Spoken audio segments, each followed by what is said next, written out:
We about to go. Yeah. Route back. Peace and blessings. You already.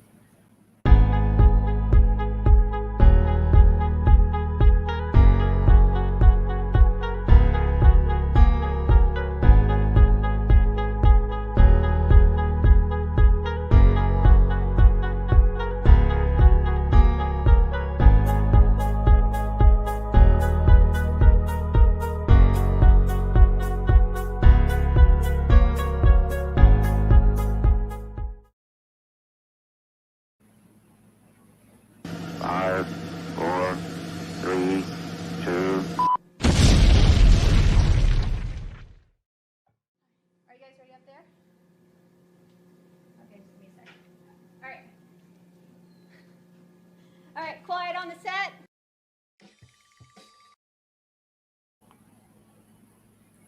Ow, y'all hear me? Give me a nod, Petty. All right, cool.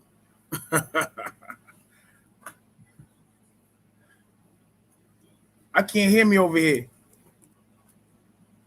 This thing acting up on me. Hold on. Hold on. I'm checking some stuff. Technical difficulties. 1 2 1 2 1 2. Huh? Hold on. Let me check this audio. 1 2 1 2 1 2. I hear it. They hear me. You hear yourself? I don't hear nothing here at all. My phone in there. Yeah. I can hear you on the thing. I got you. See? I know what's going on. Hold on. Let me Okay. So you know how to fix it? Oh, mama, hold on. I got you. That's why I called you in, baby. All right, come here. The camera's off, but the brothers. All right, cool. I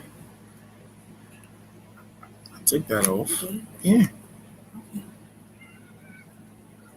Oh, now that didn't come up. Okay.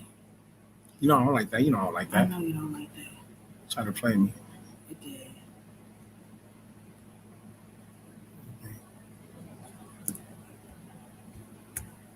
Still don't hear nothing. I know. That's what I'm saying. You got too.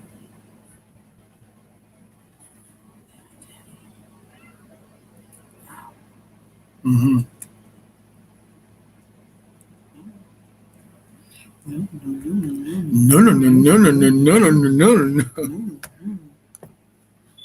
Definitely should do the sound check before you go live. Just saying. I don't know. I think you might actually have to start it over. That's usually what we have to do when the All right. is acting up. Listen, if that's what has to be happened, then it has to happen. Yeah. Hold up, y'all. You could just take it out. It's still on here one side. I know. Hold up, y'all. Y'all hear me? Well, apparently, I did. I was good. I don't know what's happening now. Think them 1 2 1 2 1 2. I still don't hear myself. I hear myself on the phone and stuff.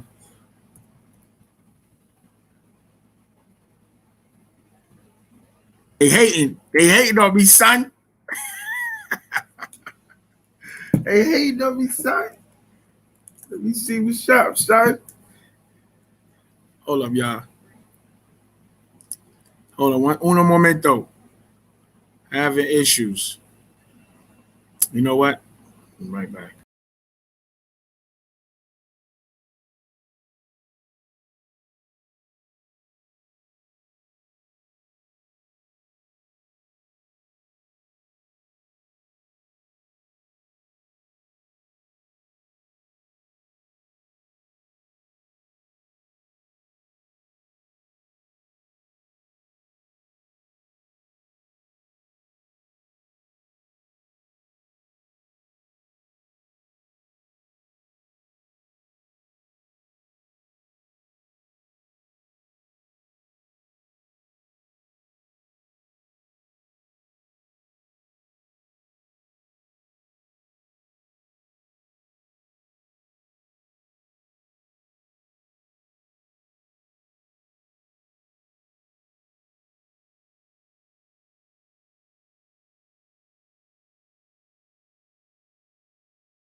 1 2 1 2 1 2.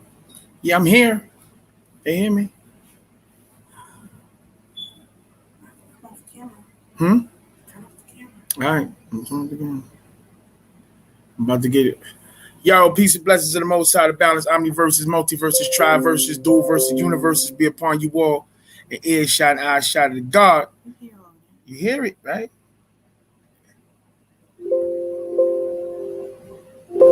These speakers on. Huh? Go to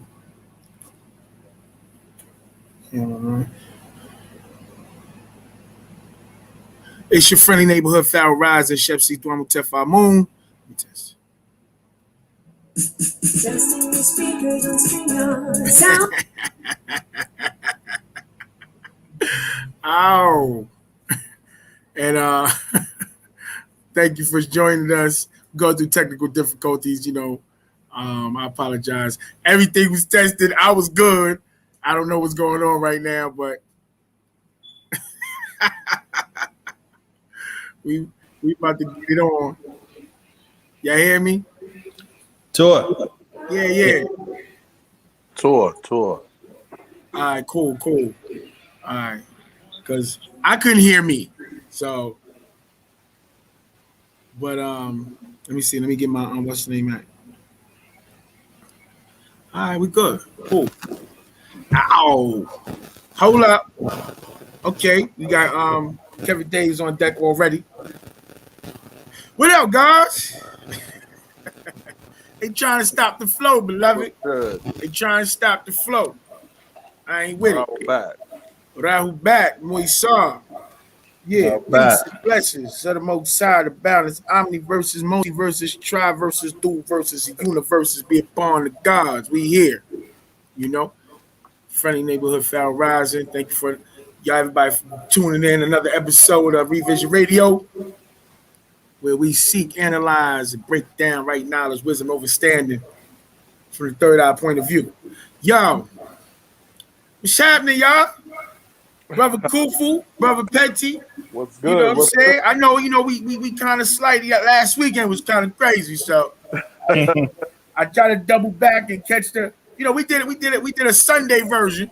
We did a Sunday version because Saturday I was at the Umar Johnson Festival, FDMG Academy. All right. Yeah, so that was okay. Yeah, that was special. That was cool.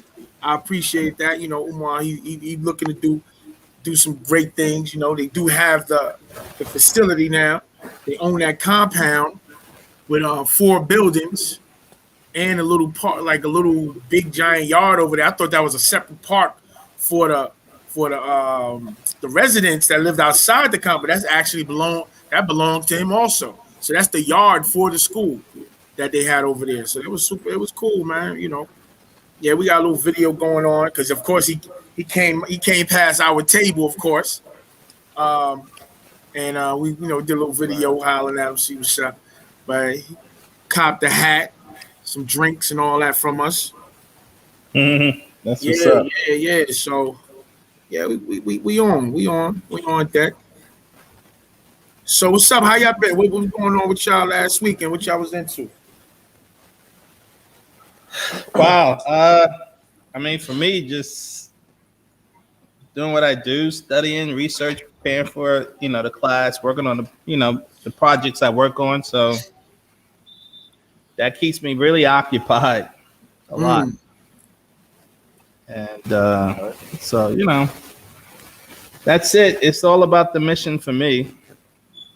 So I focus all my attention towards how we can better, I guess, accomplish the mission and better explain the mission so that people can be better at trying to accomplish, what our goals are. So I think that's one of our biggest challenges is everybody understanding our goals, purpose, so that we're all on the same page. Yeah. That makes sense. You too, brother Kufu. What's up with you, brother? Just studying, you know what I mean? Finding ways to connect us together a lot more on the basics of course, foundation of our culture. How do we come together and be accountable, for each other, and looking to Accountability. tap in a few. Yeah, accountability. You know what I mean?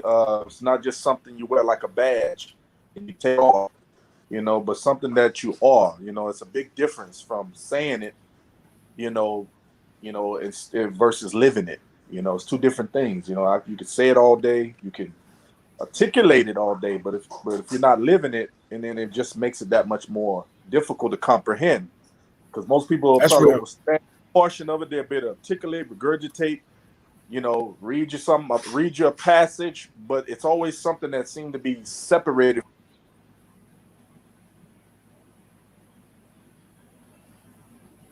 Yeah, you there, brother? Yeah, we lost him. He'll come back around. Now that's real though, because that's something I've been I've been pushing for the longest, man. The idea of internalizing. There was something that always stood out with me when we was going through the school of Islam, was when they talk about the Prophet Muhammad, right? It talked about how he was a walking Quran, and how the way he studied the Quran because of how he received it, that he would basically learn the ayat, a line even, like he learned the ayat and then he'll internalize and live the ayat out before even going on to the next ayat. And that's something that, because of the long walk and this short path, a lot of us haven't been able to do, because we've been so caught up in this super mix, man. And so, like, this is the time of right action. So we stepping up. Like I keep saying, we stepping to do the duty to awaken up the universe. You know what I'm saying? So that's from the Everybody Love the Sunshine, Grand Poobah, one of the best songs ever made, and should be recognized. He should have been awarded and given a trophy from the nation of gods and earths, because he, by himself, damn near converted half the country and got everybody into the lessons. Okay, by putting it into song, because I wasn't even checking for the lessons until after the song. Once Everybody Love the Sunshine came out, I was like, yeah, let me get that. Like, you know what I'm saying? There have to be to another God, and the Allah God of Islam, as I proceed to civilize the uncivilized with the wisdom and the words of the wise. Like, that put us in the next spectrum. Like, wow, this is fire. So, that's so when the brother said internalizing and not perceiving ourselves to be separate, because there's still even some, unfortunately, brothers and sisters that's not on that wavelength of vibration, and they're still trying to teach us the Sabaean doctrine as if we're supposed to be separated from the creative force of life, or separated from that same ethereal green light energy that the master teacher's coming with. But the master's telling us, this is, I'm the prototype to show you what you are. If you follow these steps, this is what you become. You know what I'm saying? But that Ron, dude. Yeah. No, exactly. No, exactly. Everything you said is right, exact. And what everyone said who preceded you. So this is where we find ourselves now, where we have to be only dealing with facts in it when it comes to our life. We understand or overstand the duty that we are here for. One of the main purposes is the mission of saving souls. Facts. Firstly, starting with the soul of yourself, right? You have to make that etheric link. You have to connect back. This is what Wu Shabbat says, to connect back. Wu Shabbat, Wu, to do a thing, to move. In action of Shabbat. You connect the it back Shabbat to is the the actions that you have to take. These are the steps. These are the things that the master teacher has come to show us, to reveal to us. Hence the revelation, the opening of the seventh seal. Yeah, man. And he's shown us. He's shown us. Well, because he's given us the conduct of reasoning, of sound right reasoning. He brought us the scientific facts, that which we call ontology today. Straight up. Yo, Baba is the epitome of We can't even what's that speak movie? of. There go. No, I was just saying we can't even. You know, it's we're dealing with a being that's 76 trillion.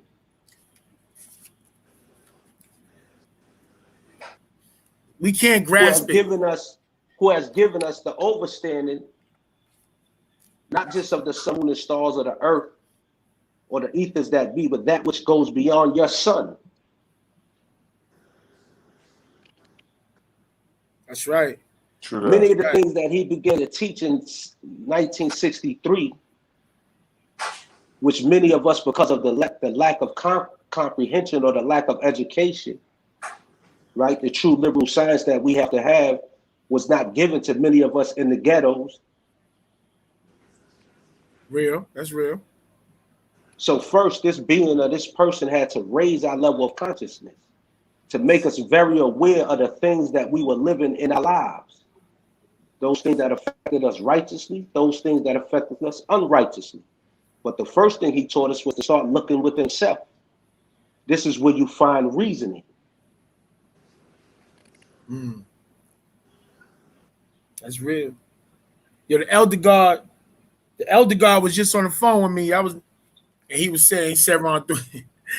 He actually said, "Yo, Petty gonna be it?" I was like, "Yeah, God. Why you ain't messing with me? Petty ain't gonna be it." And then he was like, "Yo, nah, I just love how all y'all brothers y'all bounce off each other. Matter of fact, he in the group, he in the room. Matter of fact, Kevin Days, the elder god, right? And then now Aha's here too. Now. And then he said, you know, I like when the guard Ron do be building. He said, I like how you know he get in, he take his time, pace himself. Yeah, he said he like that. So yeah, God, listen, man, this is a blessed day and time we in. And honestly, with me, God, it's about putting on the public record and on display in front of the world that Wu Sabat is the way, you know what I'm saying? And that Baba Yanun, he the dude. Like, and I'm standing with that. Like, he's raised us. Like, you gotta think about my wife and I, we was talking about it. We was like, yo, from coming through the being controlled by these Mukasu for 400 years, and under these people control 6,000 years, we know. We were filthy. We were filthy savage beasts. Like even starting with Noble Jew Ali, Marcus Garvey, the most honorable Elijah Muhammad, come through that. That was the purification. That was the beginning of the purification phase. You know, that was like, matter of fact, I heard Farrakhan say this, and I said, yeah, that's it right there, bro. You overstand. I mean, you know, it's 85, it's 5, and it's 10. So you know what side you picking. That's all I'm saying. Right? So and he was like, yo, when people are coming out of darkness, so people that's in darkness, he said you can't just come shining full light at them. You have to come with a sliver of light first. That's really cloaked in darkness. And then the light get more and more, like little by little, the light get brighter and brighter. That's just going through the years of the different teachings and the different schools. You couldn't just give it raw and uncut. Remember, Baba tried. He tried to skip the line. He tried to cheat code. I'm going to give it to him raw. Boom! Niggas was like, Assalamu alaikum. It's like, to this day, some of these dudes don't understand the Bible interpretation, explanation, and that 9-ball. They don't understand none of that. What? Matter of fact, somebody specifically by the name of Chuck Morgan. When that information is brought up, we can't hear Petty. Can't hear you, Petty. Yeah, I can't hear you. Can't hear him. Nah, we can't hear you. And your thing not on mute neither. Let me see. Yeah, I cannot. You getting what I was getting.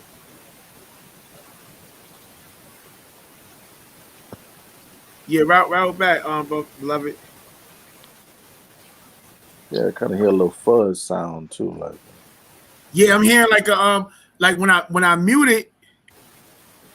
If you mute it, you hear like a static sound, Petty. Yeah. While it's on. when I mute it, it goes away. And when I bring it back, when I open it online, Yeah, you can't hear anything. yeah, send me a text in the private chat behind the scenes. Say, oh, you say you can hear us? Okay. Yeah, we can't hear you, God. Yeah, okay. Can't hear him. Like, try to go out and come back in. Yeah, that's what I'm thinking. Yeah, that usually works it out. Yeah, log out and just log back in. Hey, Raul Bad, let me give a shout out to all the brothers and sisters coming in. Raul Bad, brother, Mugdal, Ab Unk, Raul Bad, Kahil, Raul Bad, Aha, Raul Bad. So you didn't want to hit the link. I hit you with the link. See that? Raul Bad, Kahil, Mark Hammond. Yeah, we here. You already know, man. I'm looking to put it out. And just for the record, I just want all the people to know these brothers that's coming are the only brothers that responded to my call. These are not the only brothers that I've called.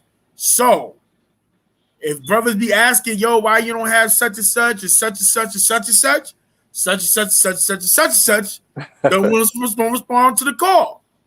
And now it ain't no love lost. You know, I love the brothers. That's why I'm calling the brothers out. Like, come on through. So, yeah, and whenever they ready, now you are the observer. You the watcher now. All right. Whenever they ready, they could come on through. Okay, brother Cito TM or C dot or whatever, you know. Anyway, listen, again. Things start with a sliver of light in the darkness, and then over time, more and more is revealed until it blossomed into a full sunburst, solar burst. And that's where we at now. We're in our full solar burst, like boom, in front of the whole planet. And we got to step out there, like, because we think we got all this time and we don't. True indeed. Albert told us years, he said, yo, the time there is no more time. So even when the planet stopped moving because of the invasion, you know, the jab and everything that's going on, you know, so now we at what's that, COVID after Earth year 1. We think we still on Earth, but they done transported the whole planet to another planet. And we on COVID. I call it. Go ahead, God. So just so that the people don't be spooked out. Uh-huh. You know, because this is one of the reasons why our people are not focused on the reality of what's really going on. Okay, talk about for that very reason, right? They lack the understanding of what we say when we mean moving you to a different plane or to a different dimension or a different zone of reality. Uh-huh. So these different vibrations that they're not in tune with, because the master teacher taught us that these fourth dimension entities that take control of those in third dimension, right? Through the frequency. That's right. So they learn how to govern the frequencies of the planet Earth. Hence, we understand that the human being, based off our biological makeup, which is based off electromagnetic currents, which is in tune with the ley lines of the planet Earth. This is currents, this is energy flowing. These beings manipulating this energy from the fourth plane or fourth dimension is controlling the reality of those here. This is what we call the spell. So this is what we're here for. We're here to break the spell. This is what the master teacher has raised us to do. He's raised masters and deities. That's right. That's a commandment. You said a commandment? That's a commandment. Who that?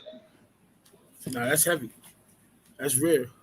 So being that we talk about that's what I wanted to talk about with Petty was the reality I brought up yesterday, the reality of our own time. and was talking about how we're trapped in the Mukasu's mind because we're dealing with the Mukasu's time. Exactly. And we deal with his definitions, where he defined things to be, where he designate things, and he's limited in his comprehension. So he's limiting us, and we're confining our imaginations to what he's limited to, right? So we had 360, 360 is the cipher. They added a 5 to it for 365 days, right? Then you have the leap year. You got the time going up, the time going back, Then you have the fact that they start you on a second and skip the first. Mm-hmm. And then they add more beats to the clock, or ticks and tocks. They start in a company in London every like it's like an annual tradition to start over. We got action. Let's go. We got action. Hold up.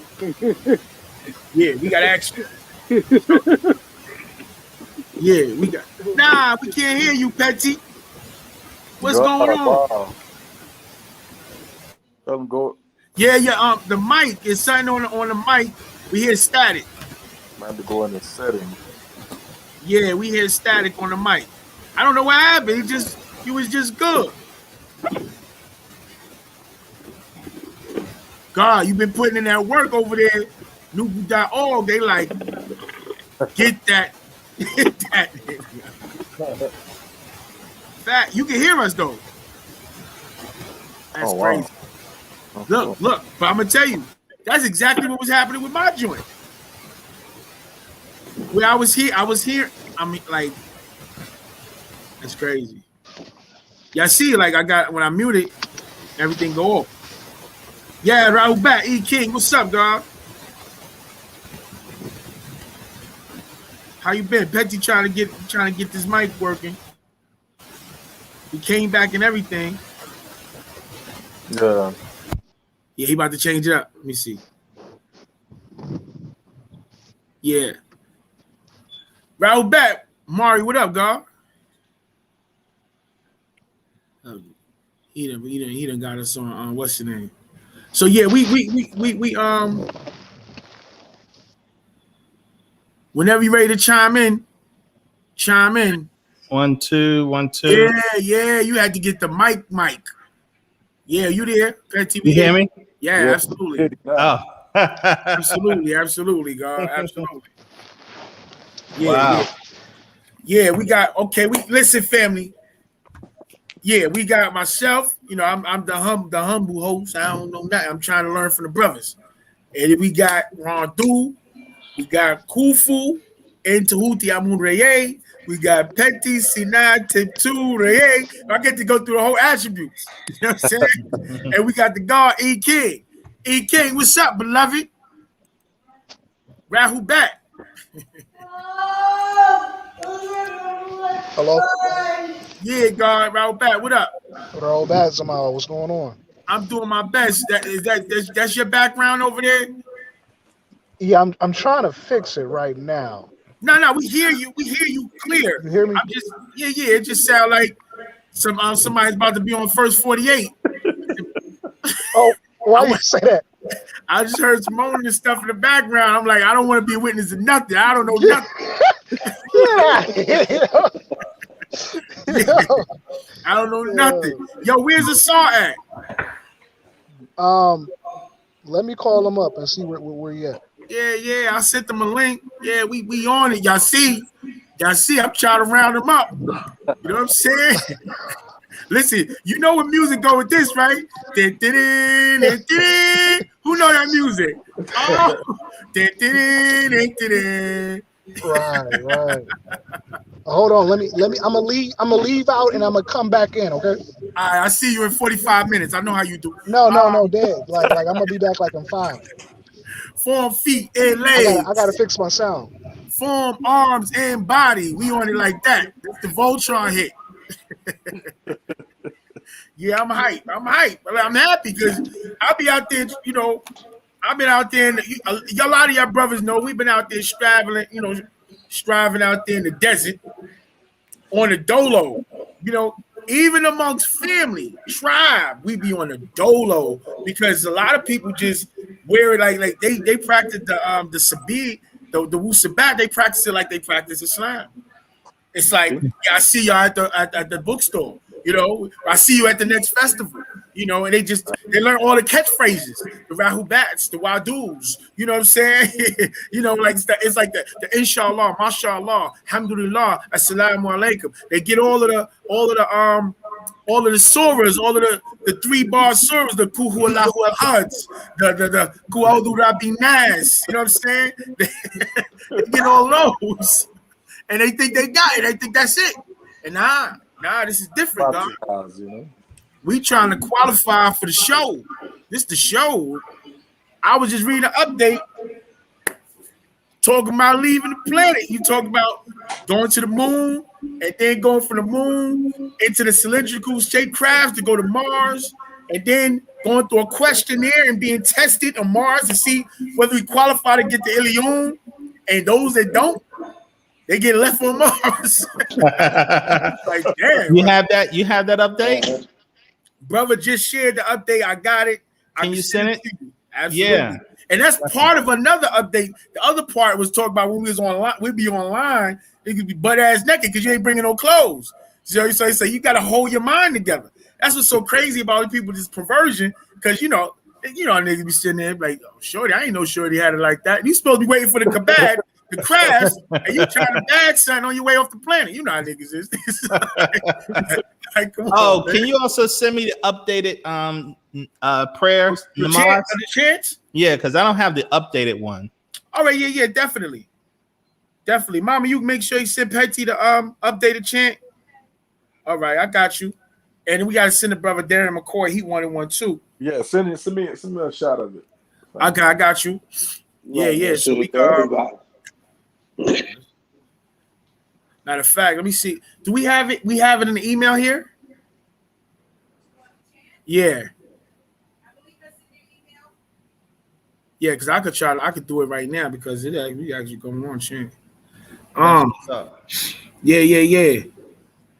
Now we got it. Yo, Khalil Lowe said he been among, by himself, it's not healthy. You know what I'm saying?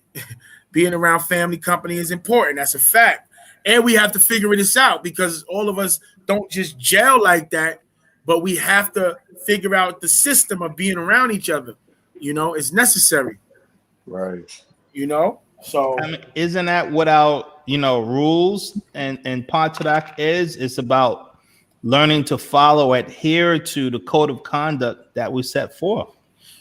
That's real. That's right.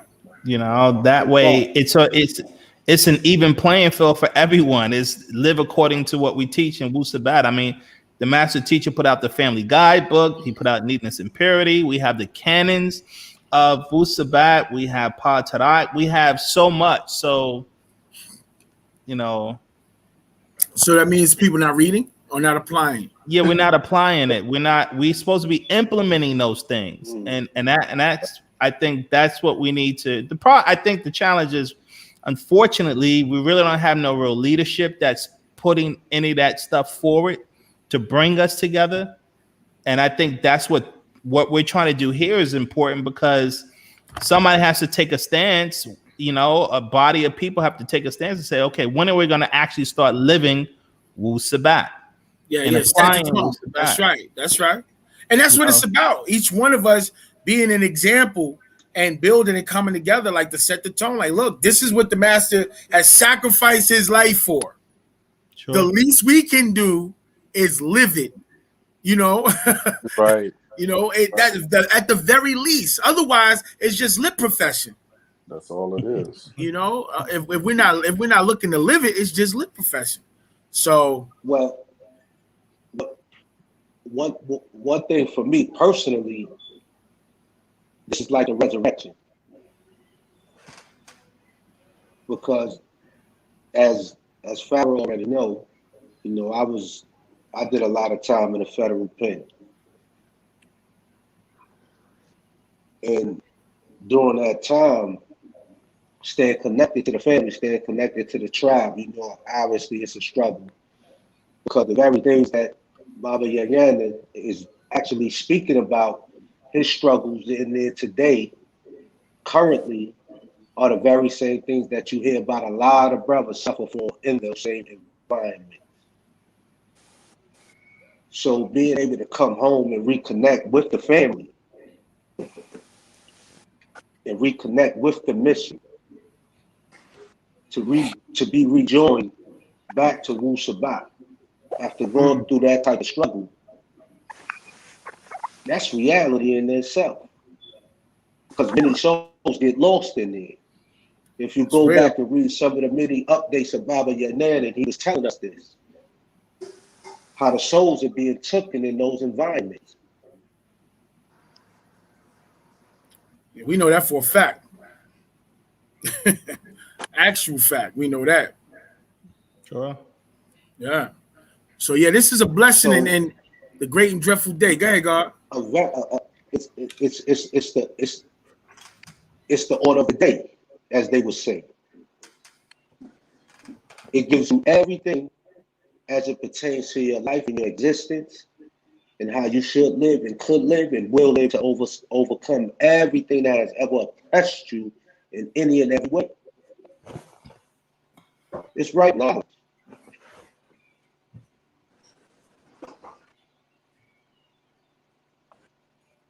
Yeah, man. We appreciate. We letting the God know we appreciate. Brother Khalil Lowe, he's talking about you ain't got no books. What's that about, God? Where you at? You over there in Alaska? Mhm. We ain't got no stores in Alaska, God. Not Well, yet. that's the okay. So that's something that has to be looked I into. think he's in Cali, actually. Oh, Calio. You know Oh, what? It's funny. The West Coast has been kind of like off the grid with us. mm, Like even from the beginning. Like the only store I heard about that was on the West Coast. I don't know anybody familiar with Corey Holcomb and 5150. He's a comedian. He's super raw, raunchy. He had 5150 show on YouTube, right? Hmm. So one of his co-hosts was a brother named Zoe Williams. He has his own show now in another spot. They call him the voice of reason. Zoe Williams used to be called Zoza. He was a part of the tribe years ago, and yeah. he opened up a store out in Cali during the Ansar times. Hmm. And he was feeding the people the I'm wrong. information. He's in Newport News. I'm wrong. My bad. Okay. Yeah. That's good. That's good. Oh yeah, but that's not that we got over there. We ain't got nobody over there neither. I think We got it's brother in South Carolina might be the closest. Jersey is probably the closest. Yeah, you're probably right. Maybe Yeah, Jersey. Jersey is probably the closest. Man, Philly, the Philly store probably the closest to VA. But if he's in Newport News, that's like about 20 minutes from North Carolina. You know what you need, God? I'm gonna hit you. Give me send your email. I'm gonna send you so you could I send everybody. I ain't gonna lie. I tell you, you ain't got to send me an email. I'm gonna send it to you right now. So anybody, I don't want to put it out there because everybody gonna be running back. It's the stash. You know what Ron do. You know the stash. So everybody ain't got no bread. They can't get to the. You gotta go get the downloads, guys. You gotta do what you gotta do until you're in a better position. But this thing is about application. The more information because what this information is quantum surgery. It's quantum surgery. It's readjusting, recalibrating the melaninite on the molecular level, cellular level. Yeah, we got you, God.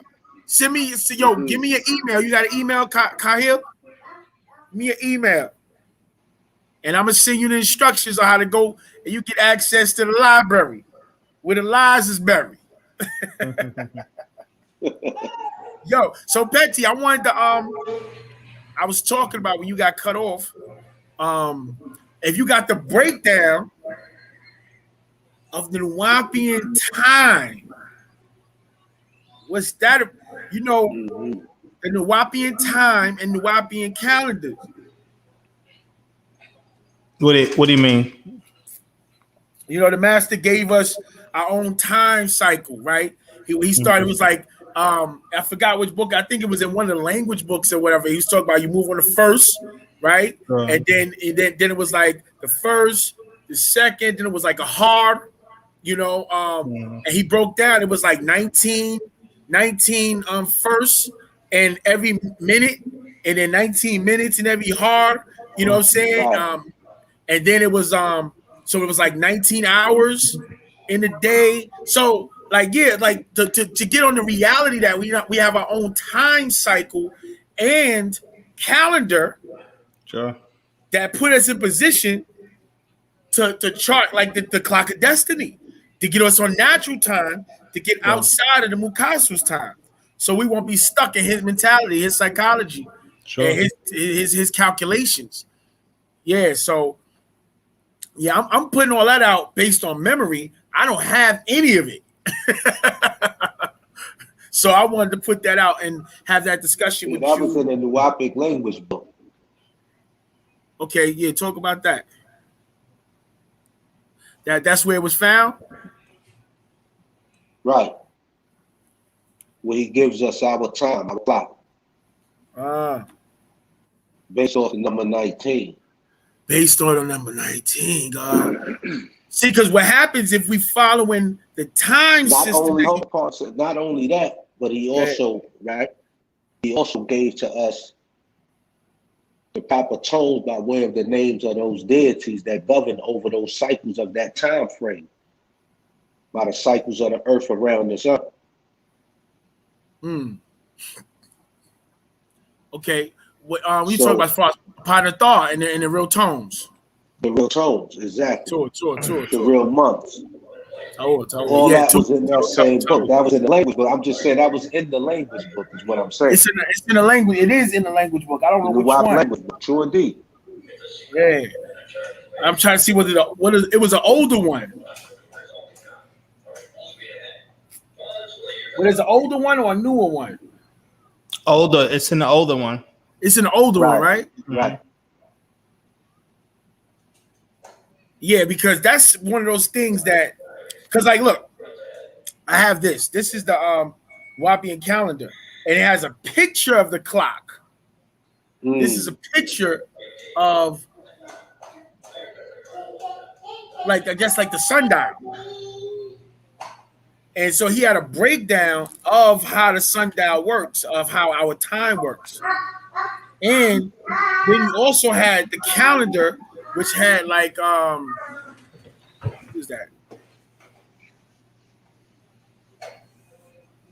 Anybody in the chat room? Y'all want to add on? I'm trying to remember this with the time. I think it's in the gold book. I know I had the grid of the calendar that break down how many days a week. Yeah, so I wanted to get, that's one of the things that I wanted to get together and put together, because then, like, to get us back in that mode, to be in the right time, in right calendar space. So regardless of what they say in this Gregorian, because remember, this is hereafter. We're hereafter. This is our time now. And we're not even moving on our clock of destiny or our calendar base. Indeed. As it pertains to us, but he also gave us the cycle in which we chant today. Mm-hmm. That's based off the same. So we see that in that same book. The master teacher was already giving us that then. That take us back to the Ashutat also, the prayer book. Oh yeah. Because he first began to speak about the time cycle in that book, in the Ashutat, and how they took us away from the natural time. Yeah, which put us on the time based off the mythology. So we had the theology of time, and the God brought us back to the actual facts. So he brought us back to the facts of time, the reality. Brought us back to tune based off the sun cycle, the actual sun cycle. That's a fact. That's real. I'm not at the house now, but I definitely know I got that book.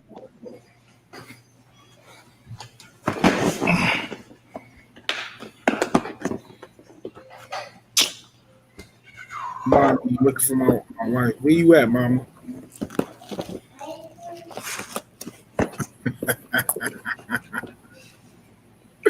Oh, Kufu back. Kufu, you got some of those answers? Kufu, you got the book that break down or you can add on some information dealing with the calendar and the time, our Nuwapian time that the master gave us. Let me see. Been a minute since that's been a really serious topic. Give me 1 minute. Okay. And Now, that's the very thing we're speaking about, living it. Mm-hmm. Yeah. Because we got to slip in those pockets. Right. Remember, Right, the language right. is the language of time.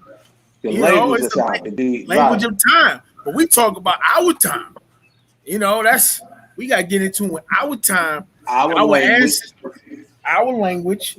You know, we're not being calculated. So even when we talk about like the prophecies and where we're at in universal time, boom, we're not dealing That's with very important. we talking And about it right. from our point of view, but we calculating it from the Mukasus. From the Mukasu. Right. So Because but this is what takes us out of right action because we not in right time. That's a fact. We know the old saying, what the old saying, right? Everything in its due season. And what season are we in according to our calendar and clock? Right. Because now this allows us to tap back into the highest quality of that season, of that time cycle, of that time. That's a fact. This is what now ether gives us, right? Yep. Based off these non-manifestations, or what we may call the non-intellect. That takes us back to the Bible interpretation. So that, which is one of the main things that the brother Petrie is constantly building on.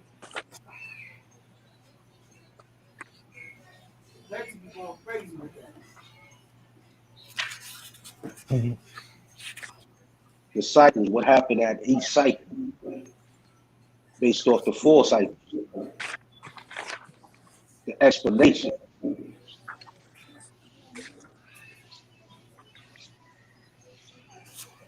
Petty, if you want to,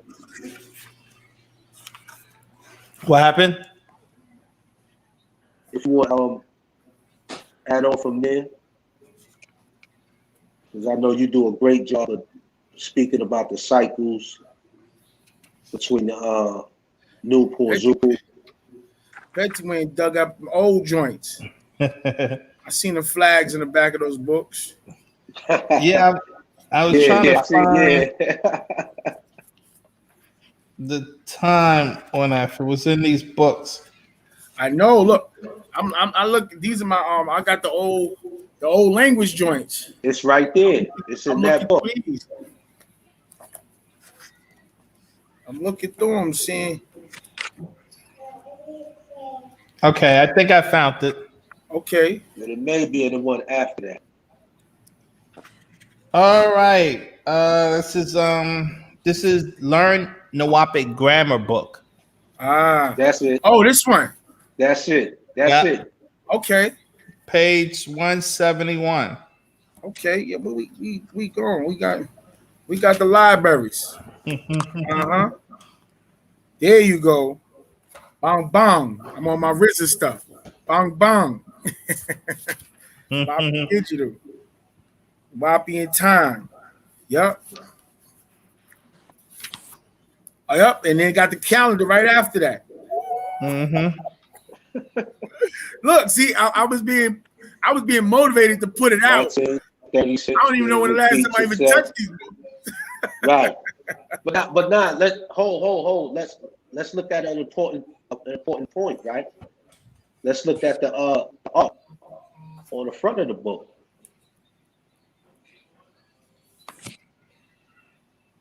What, to learn the grammar? Right, but what is that symbol right there? That's the Dendera, isn't it? You said the Dendera? No, Nah, no. it's a language stele. Yeah, a And it, tablet. Let yeah, me a see. tablet. And it has the old Oh, Nuwapic okay. alphabet over it. Got you. It's Okay, on okay. the inside. No, you right. It's on the inside. On the inside, we going in. The symbols of the ever living. Mm-hmm. Oh, okay. Fine, man. You see?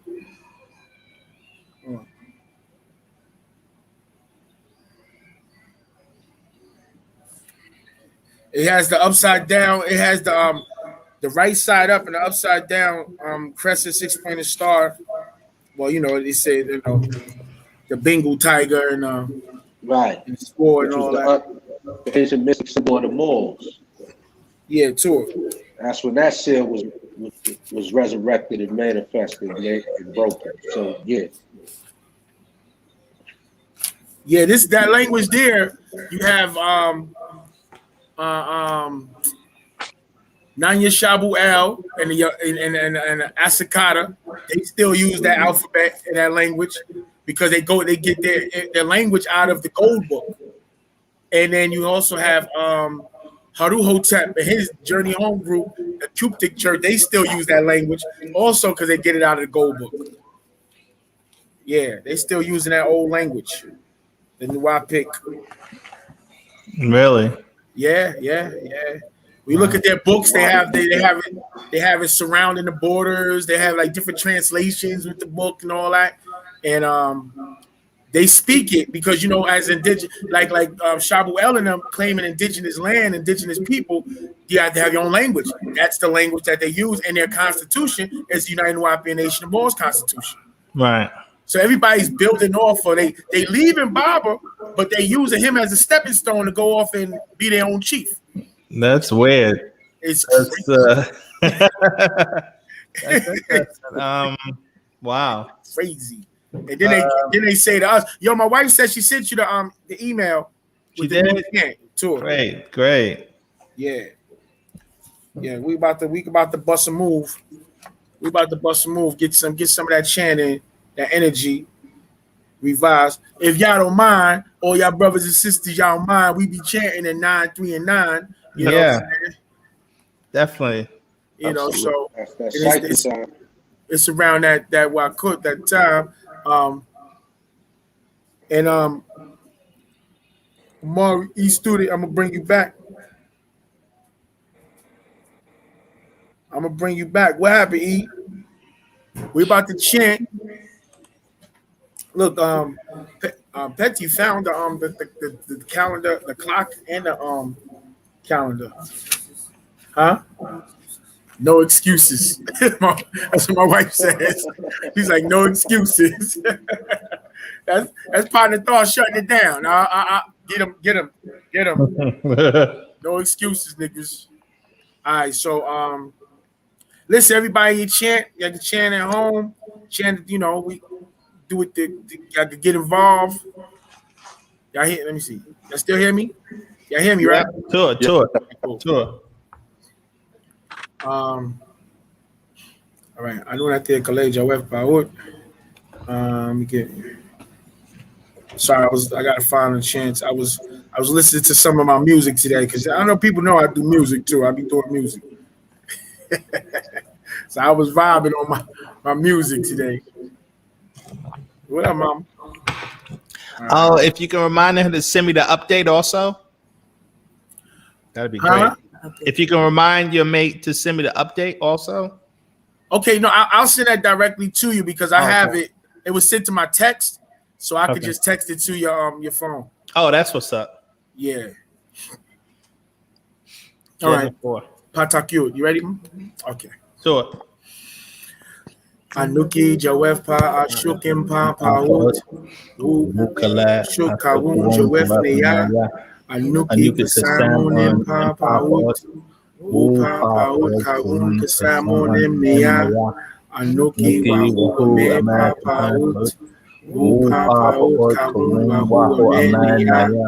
Nakuk Kado Nachu Ame Kasam Im Papa Ut. Wu Kabu Ame Muskasun. Nakuk Kado Kawan Kale Pafef Nakuk Kado Jawe Papa Ut. Ame Wase Ame Dayadni Kabun Lake Bakoi Jawe Papa Ut. Anuki your baby na fashni. Papa Ut Kabun Anuki. Papa Ut Kado Nakuk Kado. Papa Ut Amul Nakuk Amul. Lahehum Menenum. Am Tumate Korehum. Am Tumate Korehum. Am Tumate Korehum. Am Tumate Juwefnia. Am Tumate Niyahu Anukihum. Yaye Ashokraye. Asmo Jayehum. Yaye Natoro Afuknum. Anunate Mukradukum. Yaye Natoro Afuknum. Afuknum. Yaye Natoro Num. Anum. Atum. Atum. Amun. Yaye, yaye, yaye, Nataro. Yaye, yaye, Nataro. Yaye, hikaye, Nataro. Ankumate pa mufaku. Yaye, yaye, Nataro. Ankumate pa mufaku. Huanunate mukradukum. Huwen kumate musarnum. Yaye, yaye, Nataro. Aro muklatuna tumraye. Yaye, yaye, Nataro. Yaye mugamu afusnum. Ankumane yakela dudamu safunum. Wu misarunum. Mane yake sungula baba. Mane yake kuna kau. Mane yake afak. Mane yake kamuna mushawu damam. Yaye nadaru mudamunum. Aro mudadum. Anhu kawun zamane panataru. Aro enhu. Anhu kawun baba yanana. Aro enhu. Anhu kawun atumraye. Aro enhu. Anhu kawun haror. Yaye nadaru Afuznun mane pa mutwadu. Afuznun mane kahalan. Yaye nadaru afuznun. Mane sayora. Afuznun afuzniya. Afuznun afuzniya. Yaye nadaru. Nakuk talub tamuye di pa nataru. Mane pa na ikawu. Kalera mani ate alahe pa nataru. Ukale namazoratni ate alahe kayariyatun laye pa nataru. Panan misfakawun. Pasawabu pataruk. Zika unanazola heyakum. Mane maspatu masa. Ame hadiyanun mutamaun. Mane muslafukum. Unataru. Arjulaye nafashukum. Afukshane kawukum. Pasawabu pataruk. Pahadian mukadama. Anun tawemkum. Lahe pedaman ushafe. Anun tawemkum. Lahe tim. Nasoinun. Anun tawemkum. Lahe yashukuma. Ankumate muslafunun. Anunate mugradukum. Anun talo misarukuma. Anun talo misarukuma. And so Ensonu nungahin nataru. and so Ensonu muslafun. muslafunun. Anunate musbatu. Muslafun. Anun. Atun. Atum. Amun. Muftaru Noon. Yaye Muftaru Yaye Nataru. Yaye.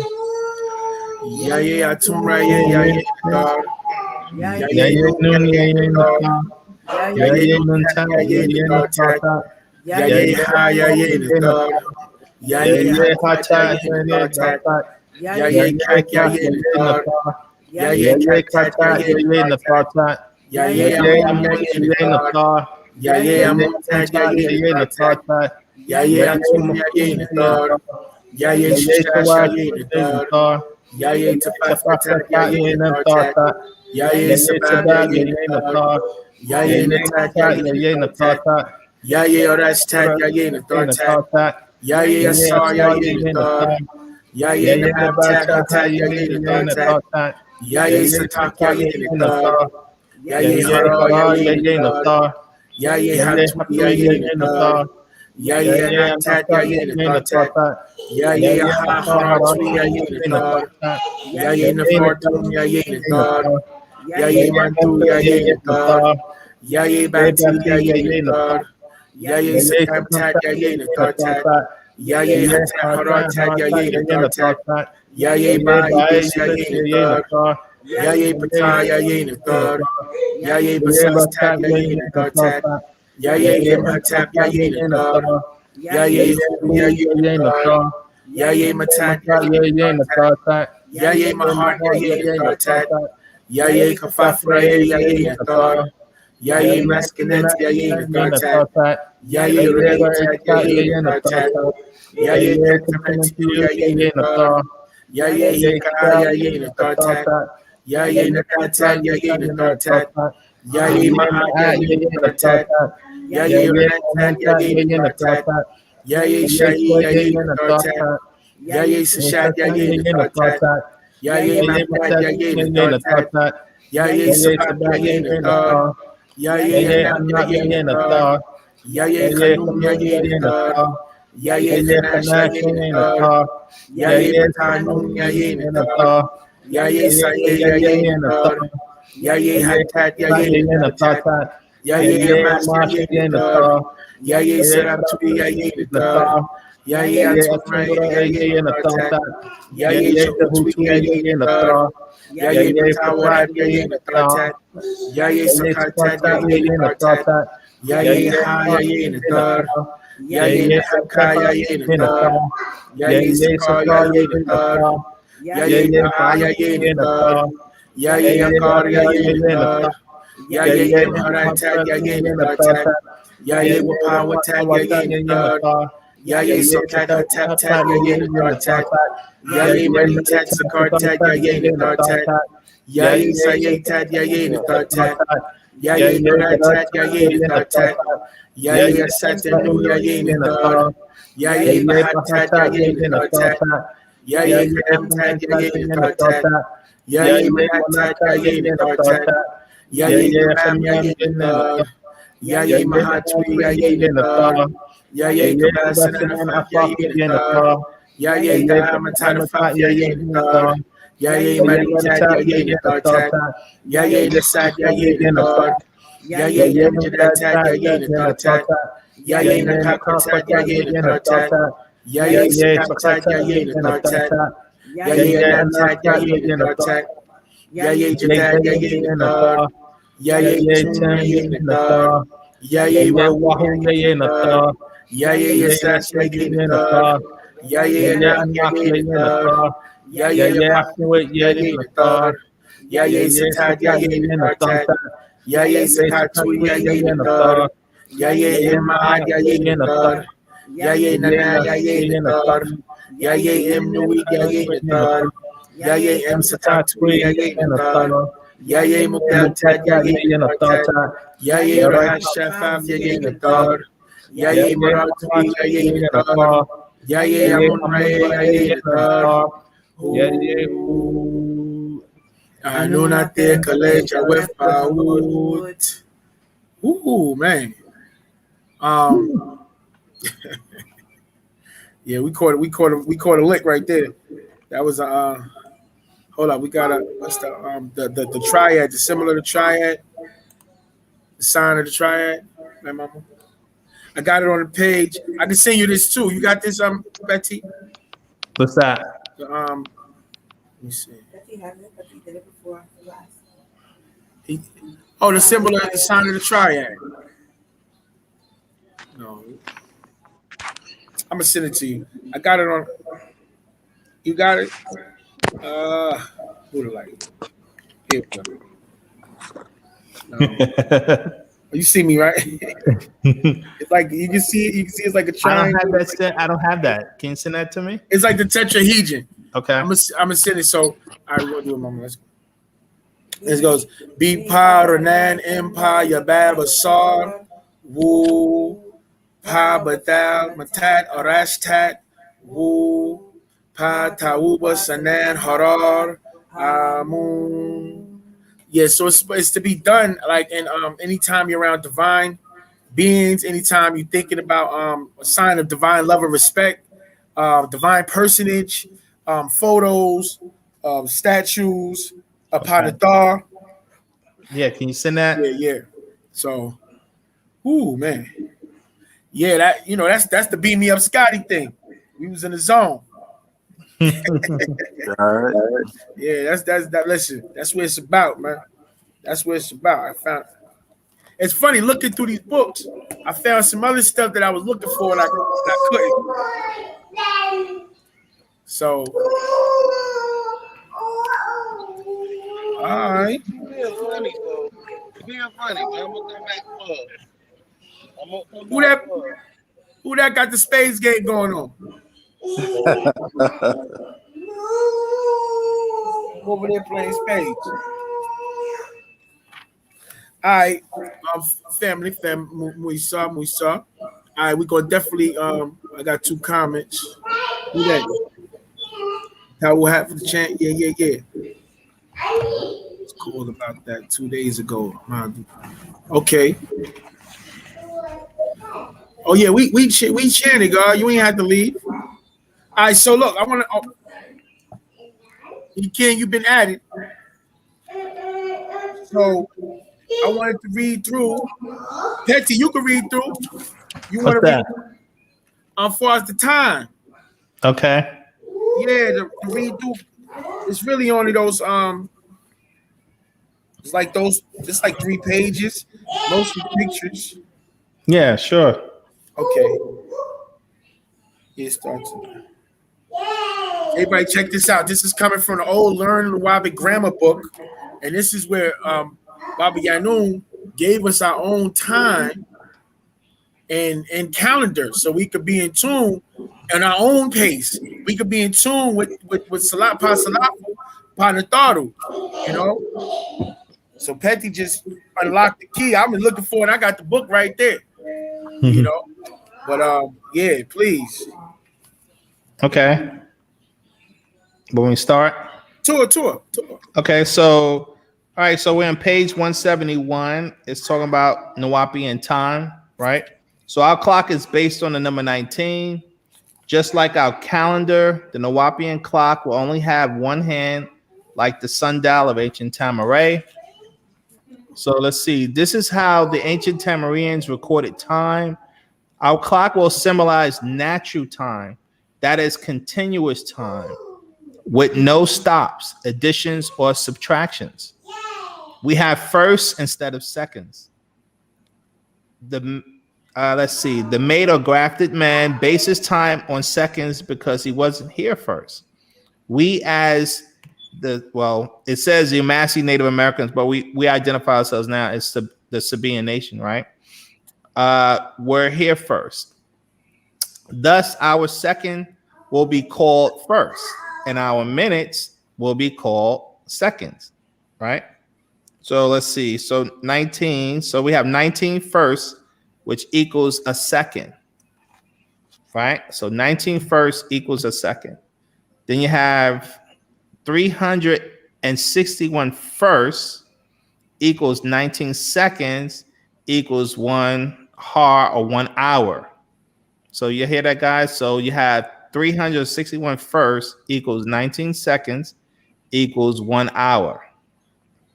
Then you have 13,718 firsts equals 722 seconds equals 38 hours. Then you have 38 hours equals one complete cycle. So our cycle would be based on 38 in a zamut a day. So we know that during the daytime we say zamut, and nighttime we say gorut, right? So that's it. That's basically the breakdown for the our time system, which is based on the essence is based on first as opposed to based on seconds. You know, the good way to see that is the NBA. I think they do a great job when you're looking at their time clock, because we're looking at the NBA time clock. They're actually breaking their time into first and before it gets to a second. I don't know if you guys noticed that when you're watching an NBA game. That's good. That's a good example. That's a good example. If you notice, like, they have a lot of time before it goes to a second. When, like, for somebody to make a shot, they're actually playing on the first, and a lot of like when they're down, like in you know, when they're like 3 seconds left on the clock or whatever. Yeah, it's still a lot of time before the second mark even hit. Exactly. Yeah, that's true. That's a fact. That's a fact. Yeah, I didn't even think about that like that. That's a good hit right there. Let me write that down. So what you're saying is the ancient Tamarans had the first NBA clock. That's what you're saying. Yeah. That's what it sounded like you said. The NBA clock was based on this. No, that's real though. That lets people see how much time is within a second. Within the second. Because people don't notice that there's that time within a second, because there's a lag, right? You go 1, and then there's time, that space in between that. 3, exactly. And that space, that's a timeline there. So that'd be the first before the second. Yeah. That's what that'd be. Yeah, that's real. Clock as an example. So what I'm gonna read is I'm gonna read the next part dealing with the calendar. The Nuwapian calendar, Na Takum. Our Nuwapian calendar is also based on the number 19, and there will be 361 days in our calendar, 19 months, 19 days, 4 weeks to 1 month, 5 days in a week. And then he shows a picture. The last week of every month is 4 days.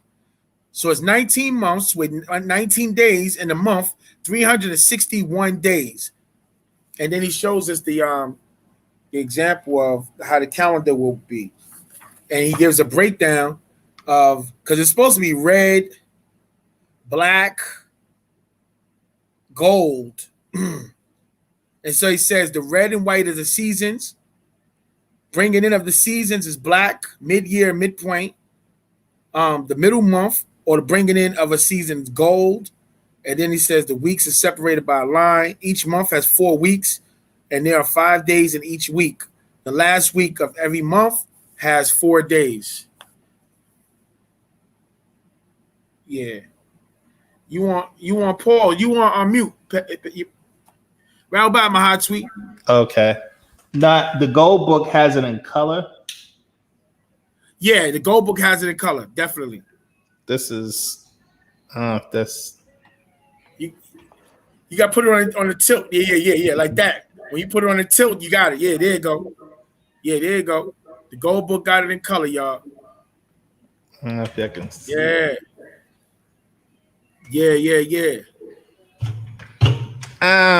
So if y'all want a jacket, y'all can do it. Yeah, you can do it again. I put a bigger screen for you. The gold book, yeah, it got it in color. I had it on a smaller screen. There you go. And tip it over a little. Yep, there you go. You good. Perfect. That right there is it. Yeah. But yeah, we can look. Y'all look it up, man. But listen, we have to get her on a regular. Start dealing with our time and our stuff. E King, you back? What up, God? What's going on, Zaman? Round back. Rahul, What up? Love it. Rahul Kum. Yeah, Zaman. Rahul Kum. Muisa. Yeah. I'm good, God. You know, Rahul. checking on you. Talk to Oh the yeah, people. it's just talk to the people.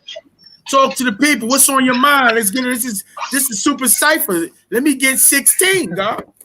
Oh, 16? Okay, all right. Let me Okay, get let's 16 verses from the let's do it. Let's do it like this. You see the screensaver? You see the avatar? It says foreign vocabulary of the Quran is what it says. Oh, okay. You can read. A little bit. I'm not gonna tell the angel I'm not a reader. I ain't gonna tell him that. Ikra. I'm like, what page? What page? Which way we going? Right to left? Right.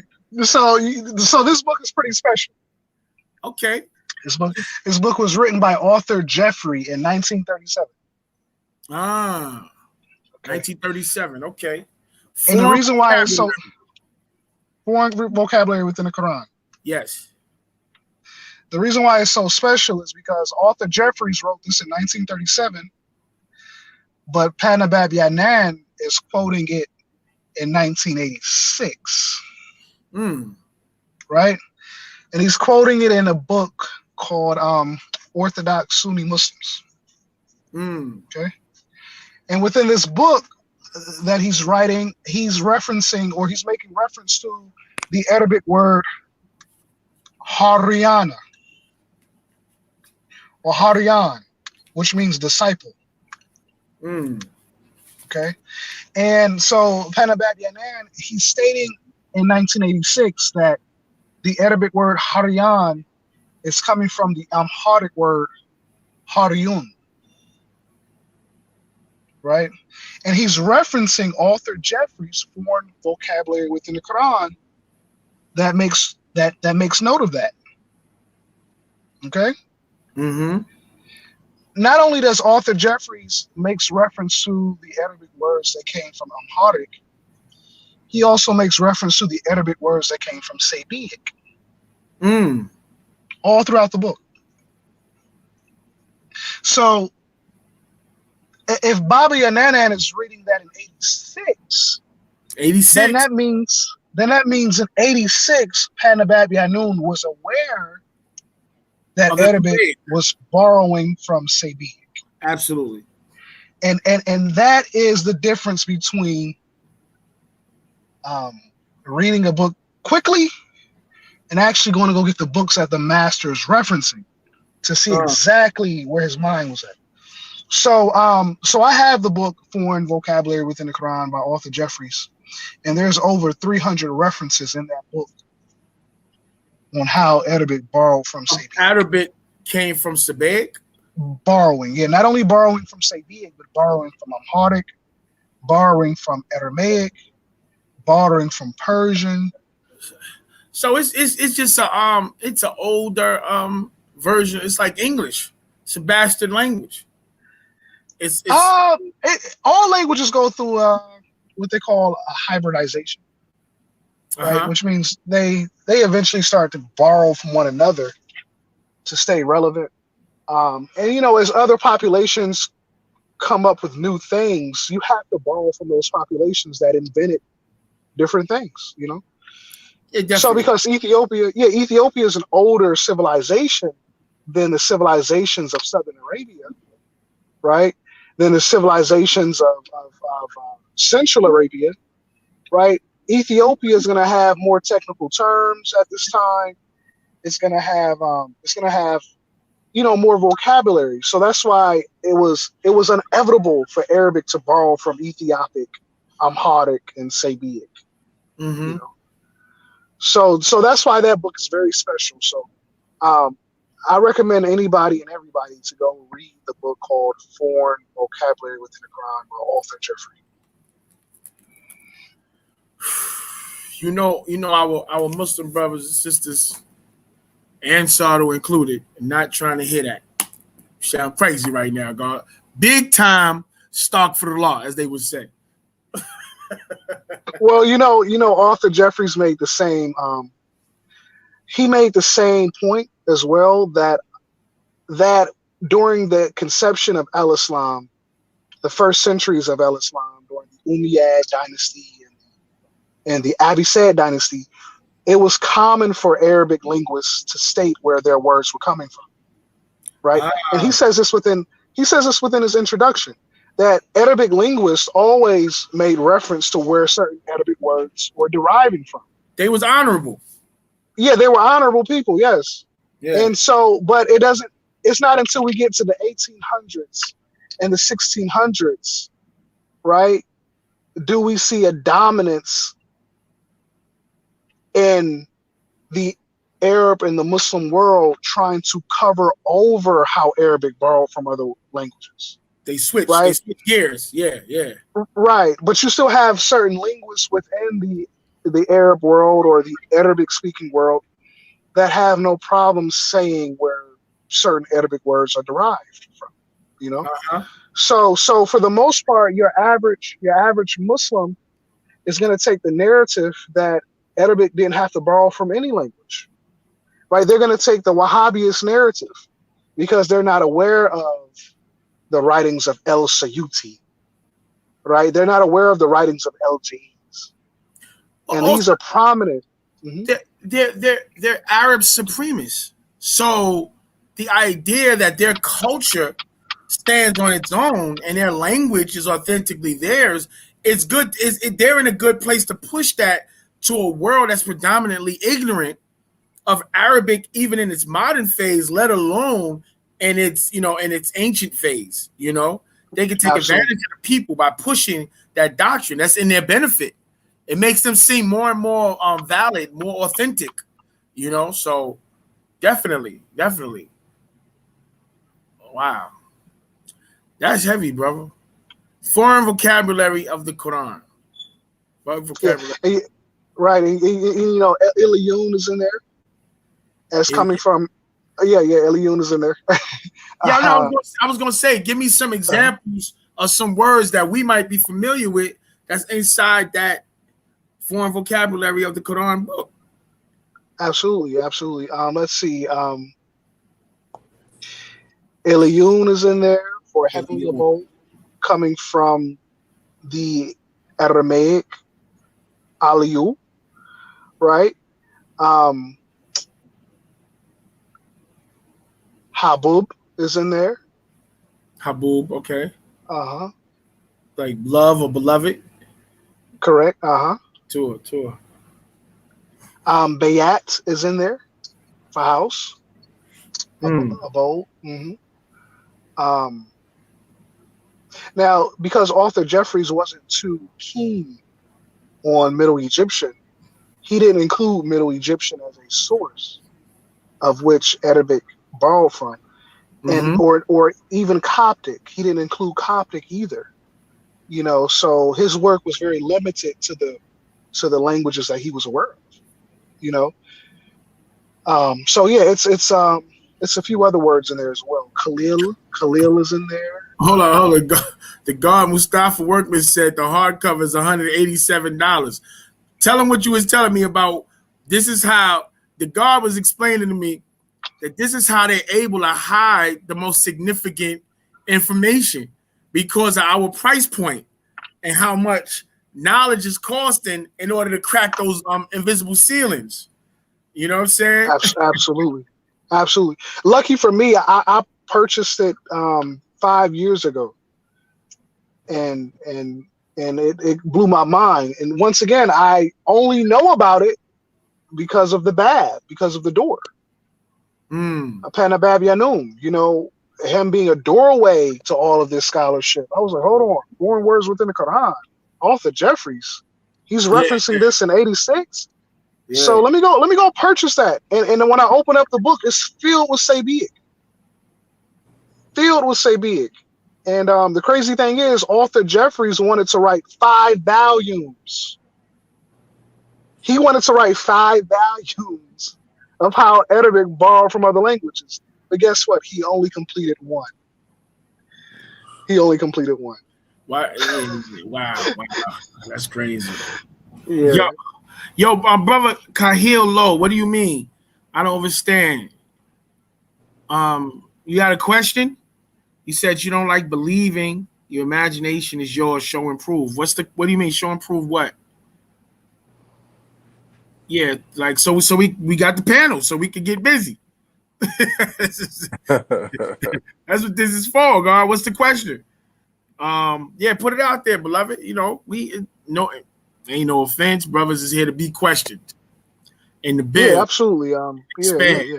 You know, nobody wants you to believe anything at all.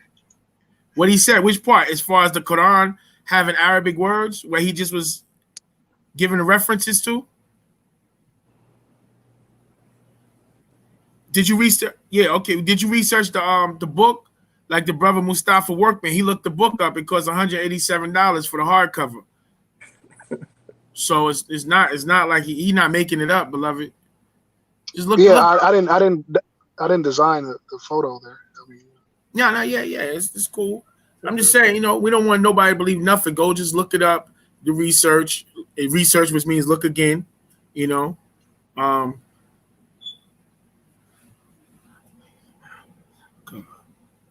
The book that's his what do they call that? Avatar. The Avatar. Screen.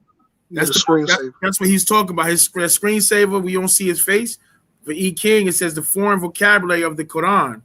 So he's quoting from the book and he's explaining that it has over 300 words that are borrowed from other languages that's inside the Quran.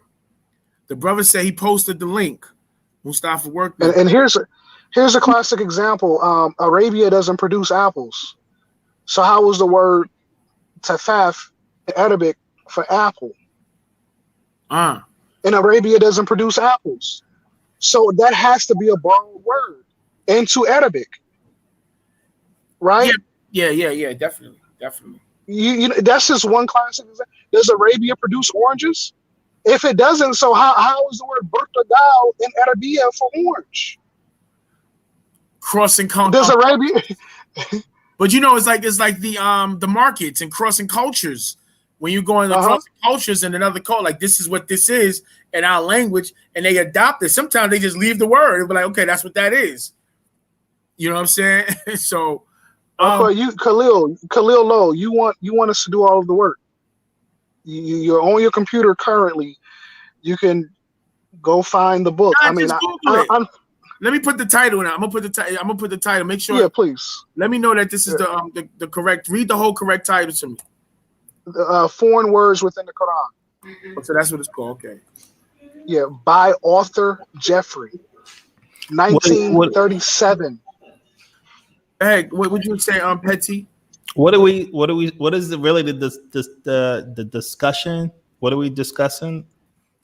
Oh, we literally discussing the foreign words within the Quran. He came up because we was talking about his avatar. No, what I'm saying is, are we trying to say that Arabic is a borrowed language from Sabaean? Yeah, he also said that inside that book, it mentions that there's a lot of words from Sabaean that were borrowed into Arabic. Is that the debate? No, the brother. No, it's not a debate.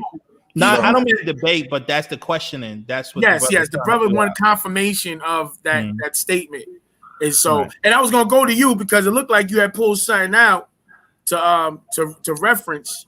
You know what I'm saying? No, I think you know. I think the question really is, you know, the language Arabic itself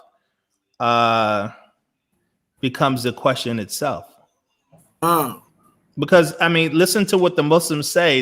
They claim what their origin. What do they claim their origin is? Ishmael. Right. And so, what is Ishmael? He's a mix of the Chaldean and the Egyptian. Yeah. Who did Ishmael marry? Hagar. No, who did Ishmael marry? He married another Egyptian. He married. So basically, he married another African female. That's right. So these are in essence Africans. Yes. Language.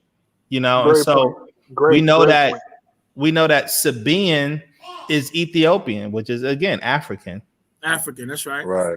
So it's just another. It's an African language. So I don't.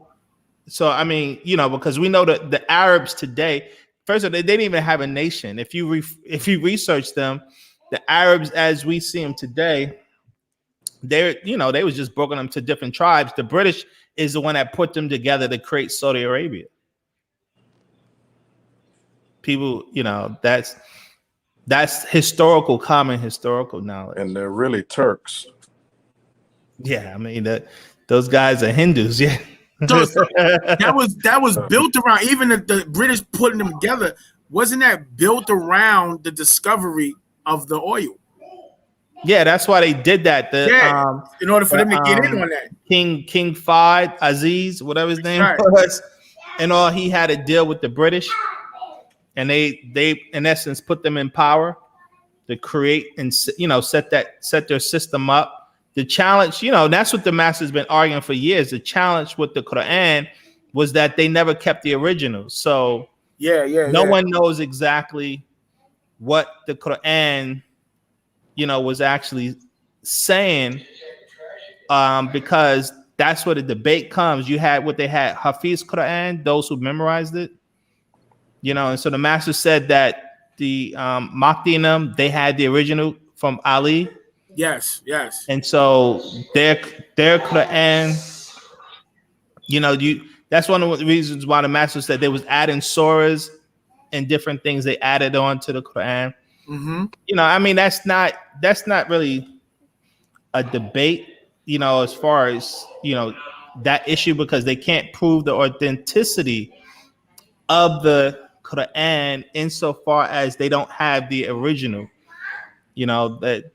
That's one of their challenges that they're dealing with. But I think that the question comes back to, if they're going to claim their origin is Ishmael, who's half African, who marries an African female, and then they say they're connected by way of the tribe of Kedar, which is another African tribe.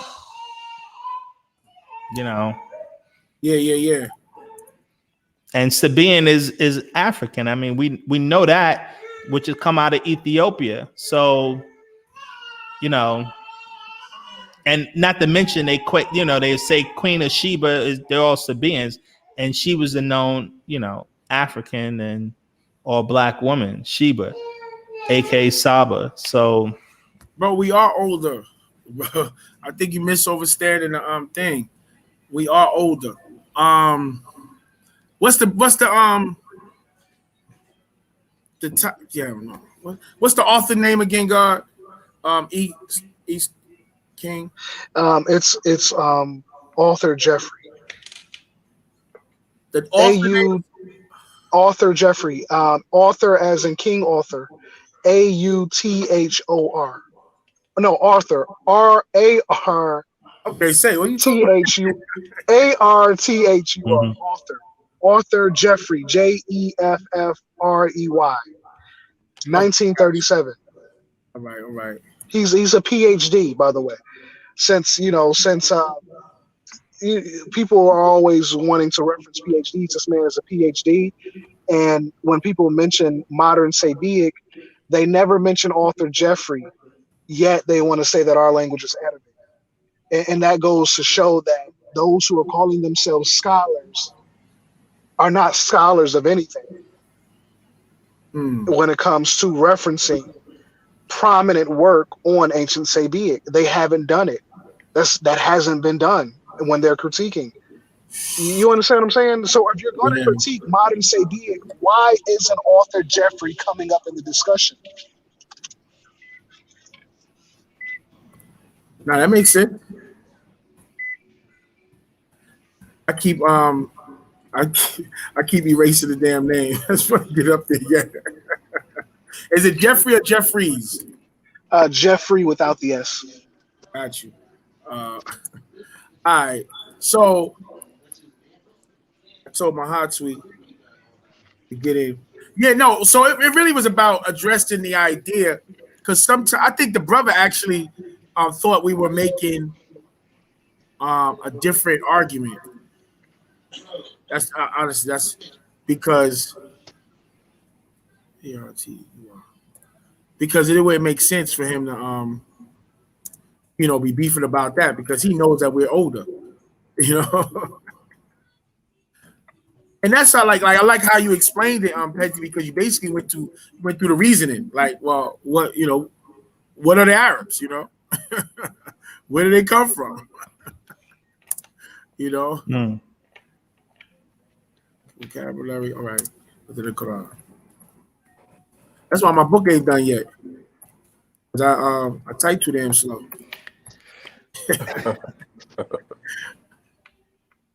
All right. Yeah, guys. So what's up? Anybody got any hot science that they've been ready to put out to the people? All right. This is the day. This is when because I'll start, I go to the highest to the high. We just start.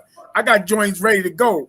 I got the Holy Mother Mary joint where Baba talking about going to Mount Shasta in the whole nine.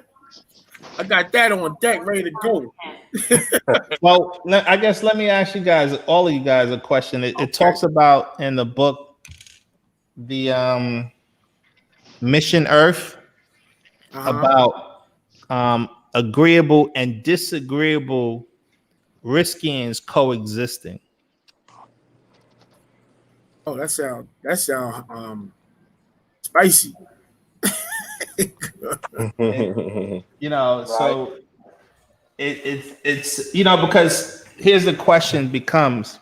We have to. We a part of everything. I'm constantly saying that we non-ether beings. So all those energies is a part of who we are.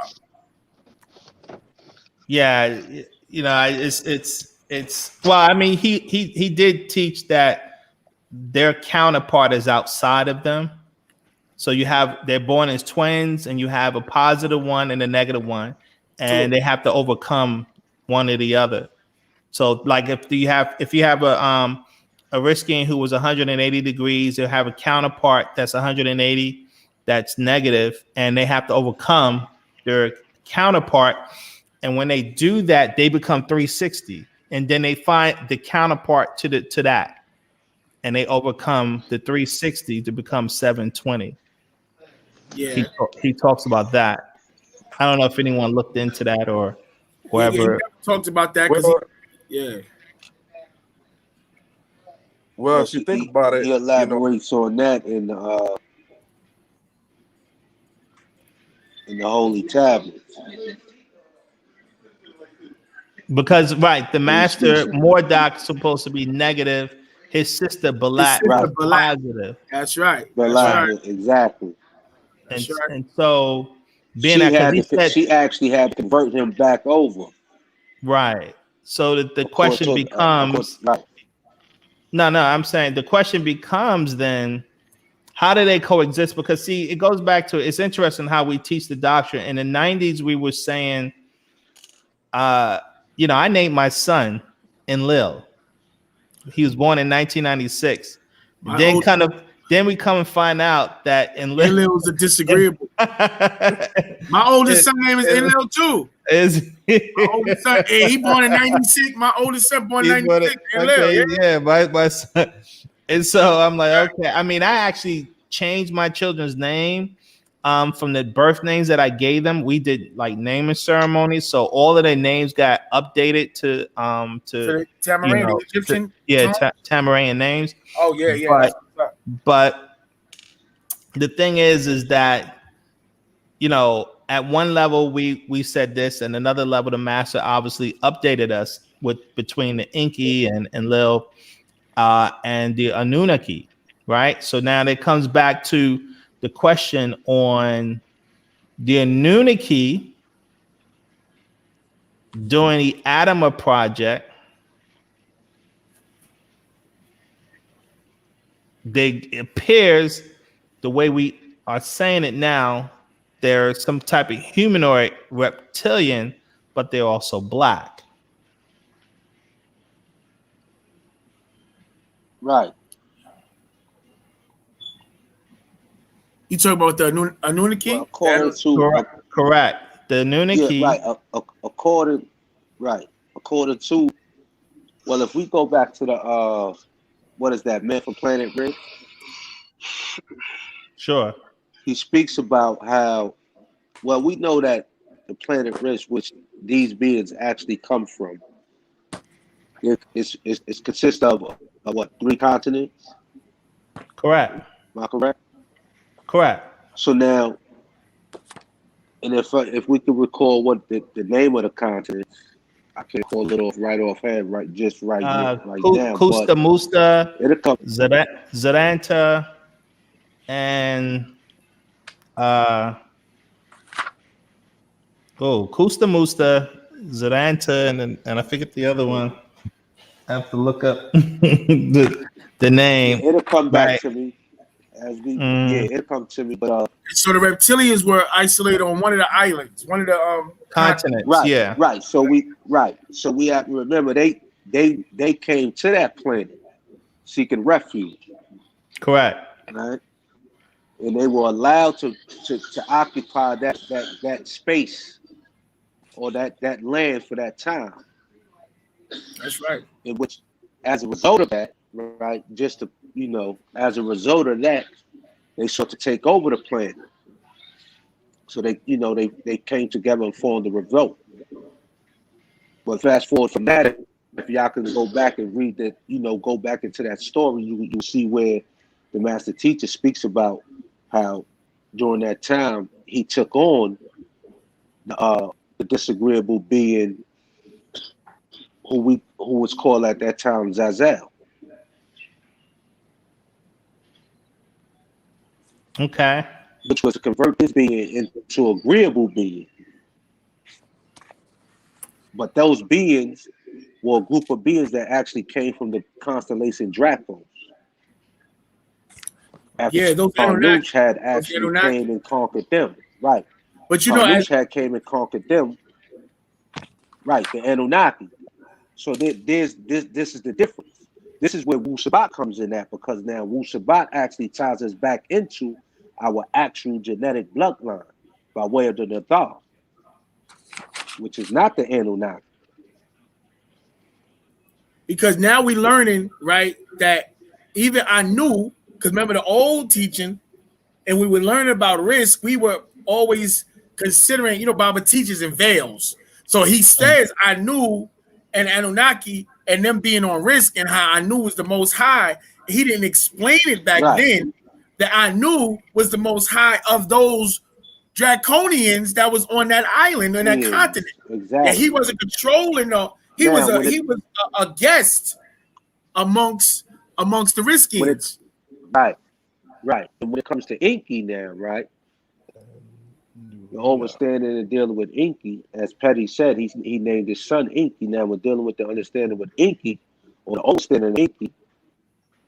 We know that Inky mother, who was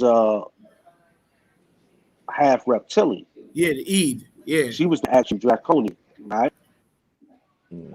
There was a pact made between Anu and these Draconians. This was a form of breeding hell, mixing of seed, was brought about a covenant. The brother, you guys listen to that brother, Young Elder? Huh? Cool. Yeah, from time to time when I need to get, I got to get my hit. Right. I go back to because he said he said something I thought interesting. He said that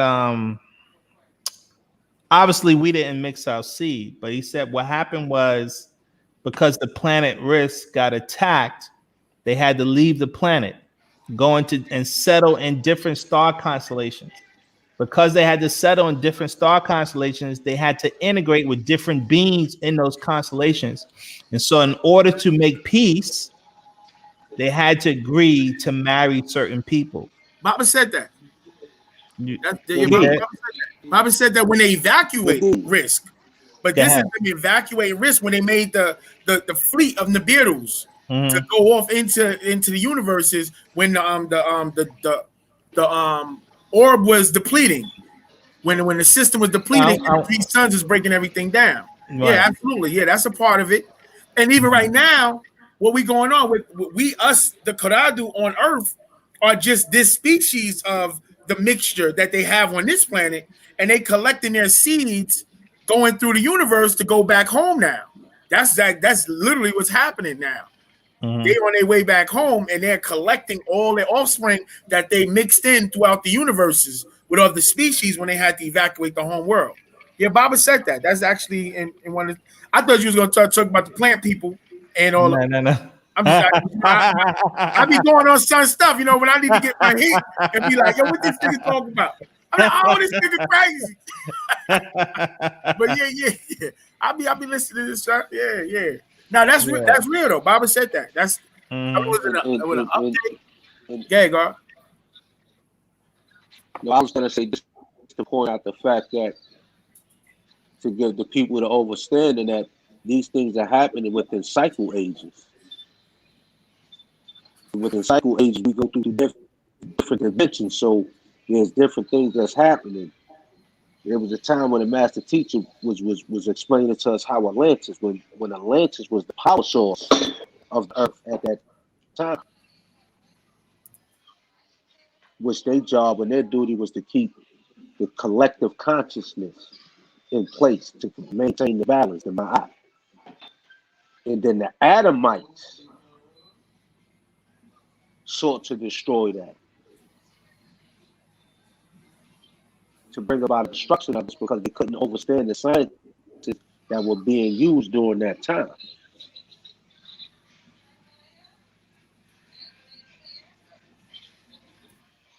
The same with the creation of the Adamites in and of themselves.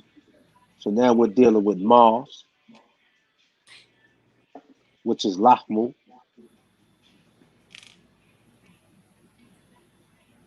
The scientific project or the genetic engineering that was going on there, which was brought to the planet Earth. This is well documented. Yeah, who's that? Alelu.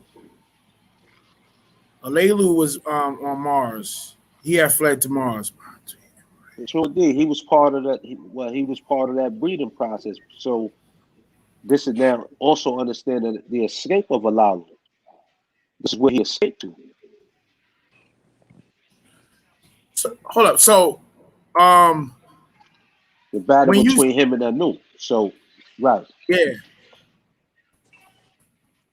Which lets you know that the war of the gods, right?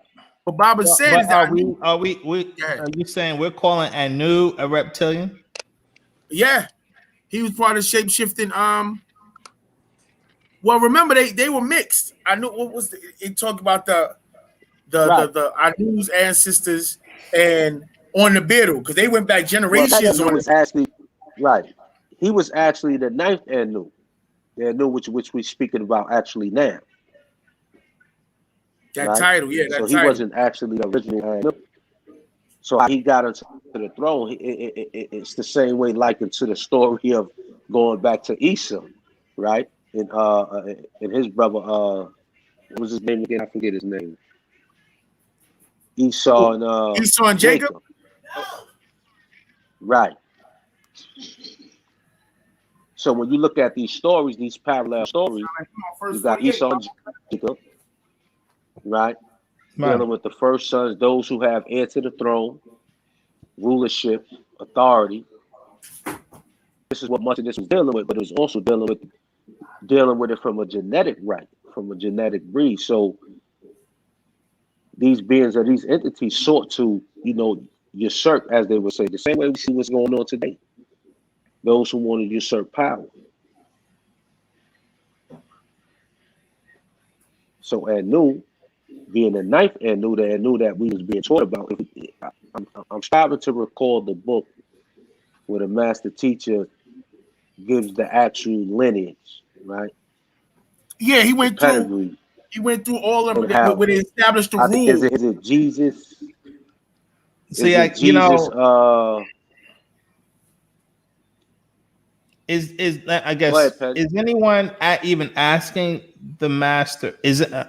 Well, I guess the question becomes: the people who are actually dealing with the master right now, whether or not they even familiar with our doctrine that was in the 90s versus our doctrine that's today, to be able to ask those course questions between what we're teaching now versus what we taught, and where those differences may be. Because I haven't read in any of the actual facts or any of the master seekers where the master is even talking about Anu anymore.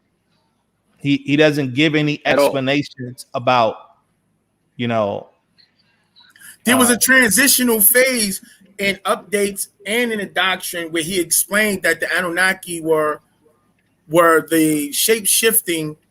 Matter of fact, so much so where, okay, Man from Planet Risk really was the defining joint, because in Man from Planet Risk, he gave a breakdown of the beings. He gave a breakdown of the Anunnaki, and he separated it from the breakdown of the Riskians. And then later, and then he gave in the Pleiadians also. And then later on, he went and explained that the Anunnaki were, in some ways, the Anunnaki were actually a part of the Pleiadian situation, because they were shapeshifters. They were able to shift according to whatever genes, whatever DNA mixed in with them. They were able to hone in on that DNA sequence and become that, whatever they wanted. So when he spoke about the Anunnaki on that continent that he said the Riskians gave them access to, then they try to revolt and take over. And then he explained how Anu was just a title, just like how you have a president. And Anu was just one of the, that was just a title. And we were looking at it like, Dean, Big Brother Almighty. And it was like, nah, he was just the highest then. And he explained even going into Alelu and how Alelu challenged him and whatnot. We got the elder god Mahatri, Rahubat. We building on Anu, the Anunnaki, and Anu, Baba Yanun, explaining how Anu was part of the Draconians, and where's that transition? Because you like the God said, Petty said, like Baba we don't even speak about Anu and them no more, because he's saying that's the old. Baba said that's the old paradigm. We don't deal with it. Do you have any information to explain that trend? Going from that point to now, and about where Baba explained how Anu, broke out. That was too much. First time you were. That's too much. Kufu, I'm running things out of here now. Okay, no, I think I had a little technical difficulty, but I'm good. Let me see. I did want to bring up this point real quick as it relates to one thing the master teacher did. Obviously, he mentioned that we have reptilian DNA.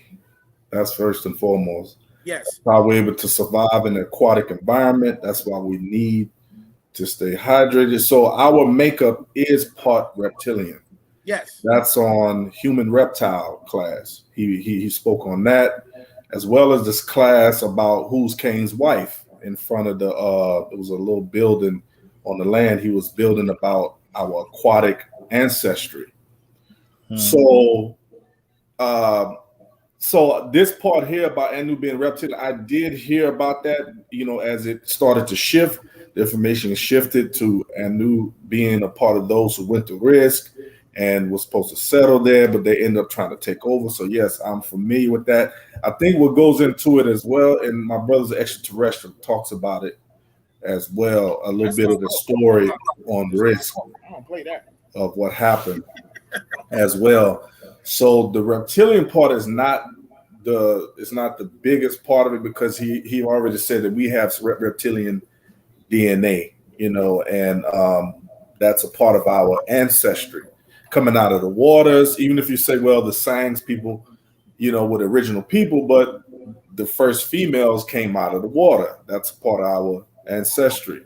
So that story about us coming out of the water is obviously linked to some form of reptilian ancestry, So, but we got the reptilians from different levels. We got that Anunnaki through Enki and through his mother Eve. Yeah, they were from an aquatic tribe, but Baba said they were agreeable.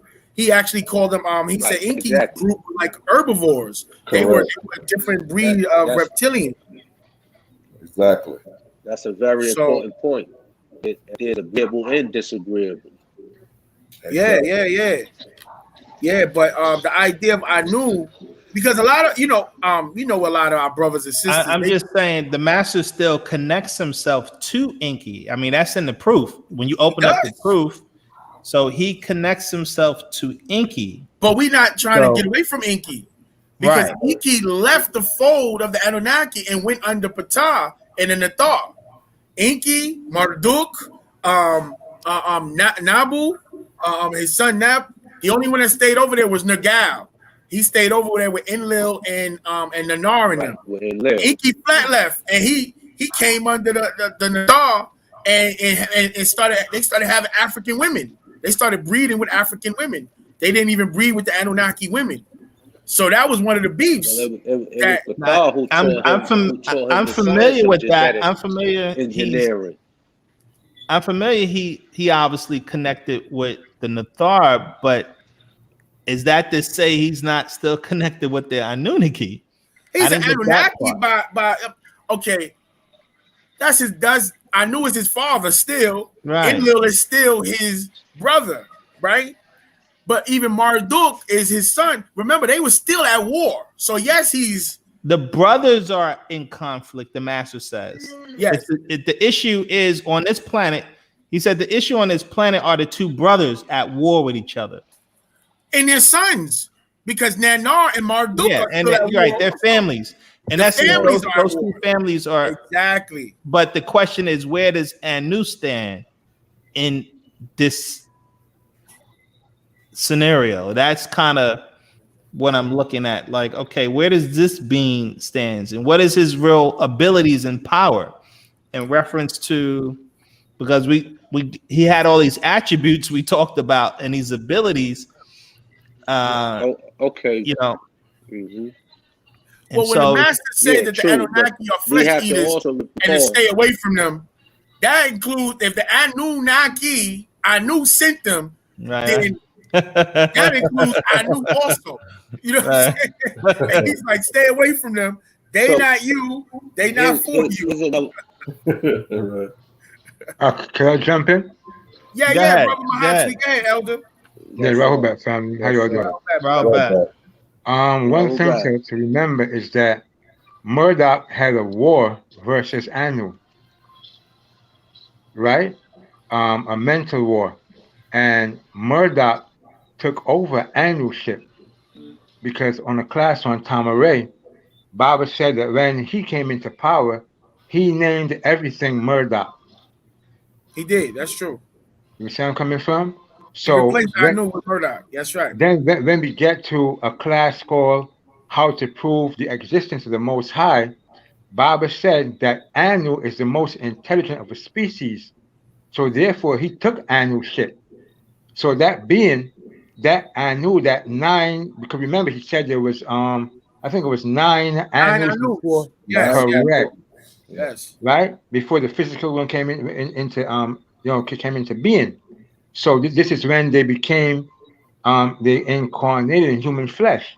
But once that happened, Baba Yanun, you know what I'm saying, who we know as Murdoch, I was in the class when I was sitting right there in the class. Actually, Kufa Atum Raye was with me. And he said that when he had the war against his grandfather Anu, and he defeated Anu, he took over Anu's ship. But as Murdoch, he said he named everything and everybody Murdoch. So the Anu or the Most High fell into his, he took that seat over.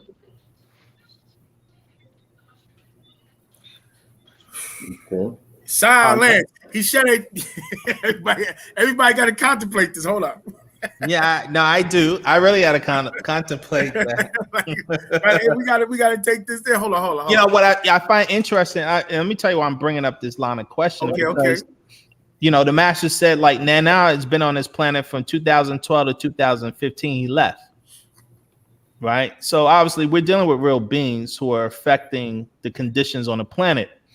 And obviously, you know, our whole doctrine is about, you know, resurrecting our consciousness so that we can so that we can comprehend existence as a totality, because the spell was to cut us off from existence, understanding that existence is multi-dimensional, multi-universal, everything, right? They locked us in, the spell locked us in, the confine of mortals. And so now we're trying to get a comprehension of how these beings exist, what they do, what their goals, agendas are, what our role in it. We're trying to, comprehend our role in it, and how, we fit into the mix, who we should deal with, who we shouldn't deal with, and also trying to comprehend why the master taught one way, then had to teach another way. Obviously we understand he's raising the consciousness. You can only teach people based on the level that they are mentally, and then you gradually elevate them. And so you're trying to make sense of what we said yesterday versus what we're saying today, how it relates, how it may not relate, or whatever. To be clear, because he did say on the tape, on one of those that Muklasina radio, the YouTube, where they had him, and he said the people were confusing the Anunnaki with the Nathar. Yeah, that's an old joint. And, Said that he had to clear it up. He had to clear it up, correct? Yeah. And so that's what I'm asking about, this clear up. Well, see, that's the guy. I'm sorry, guy. I'll build when. Yeah, so it's trying to make clear or comprehend, because most of the actual facts seems to just be talking about the Anunnaki, not so much the Nathar on Earth and how things they were doing, on the planet. And a lot of the books we're focused on the Anunnaki a lot. And the Anunnaki is still relevant because of the religions, because those are the gods that the Mukasu, the Adamites, had the contract and basically tied us in contract with. So most of the actual facts are still dealing with those commitments that were made, those contracts and covenants with these Anunnaki, and what it means to us, and why things have been moving the way they've been moving for the last 6,000 years. So we're just getting acclimated to Panathar and our relationship with them. Just talking about the nine and the idea that Baba dedicated a book, the nine Enneads, that's huge, because he never really touches on Panathar, because once we go to that level, that's that level, you know what I'm saying? So we got to be careful, because we talk about those word sounds and power that open up the vortexes and stuff, so. But people are still running around. Listen, the brothers and sisters need to be clarified with that, because he kept saying that they were equivalent. Correct. He was like, Inky is equivalent to Ptah. He was like, Enlil is equivalent to Bes. And then people started saying, oh, they're the same people. And he's like, no, in this civilization, Inky has this stational position, and in this civilization, Ptah had that same stational position. They were equal in their power and title and stational position, but one was dealing with the Sumerian and Anunnaki, and one was dealing with the Egyptian and the Nathar. And the same thing with Bes and Enlil. They had the similar stations and position, but they were in different civilizations and cultures. And we kept mixing them up, because you don't mind, go ahead. Chime in. If you don't mind if I add on to that, right? Can I say it again? When we first had the land, before anything was built, there was a class on Tamaray, and Baba said what we're looking at are things that happened that were similar, but in two different places. For instance, you would have a hurricane in Japan, right? That would touch down, and you would have a hurricane, say, in the US of A, and you would have the same amount of death or whatever, but it's two hurricanes in two different places. So he said that you had what you would call mirror images of things happening in two different places. So there would be a similarity in the incidents, but the beings were different. And that's where confusion came in, because people began to take the beings from these two different incidences and said, okay, it happened here and it happened here, so it must be the same people. You understand where I'm coming from? But what happens is when you go into language, that's what makes the differentiation.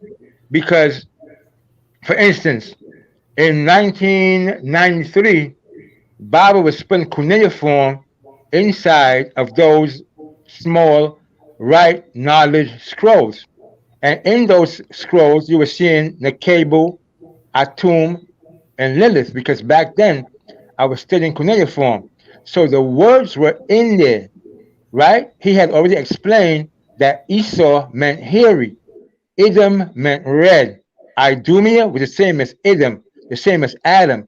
This was already explained in language.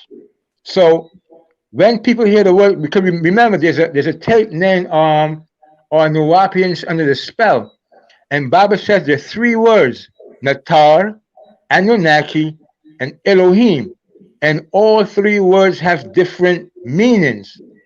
So we get trapped in the language and the meanings, and we would take, because like you're right. I had a brother tell me, yo, Anunnaki and this is the same thing, and there's a big argument going on right now.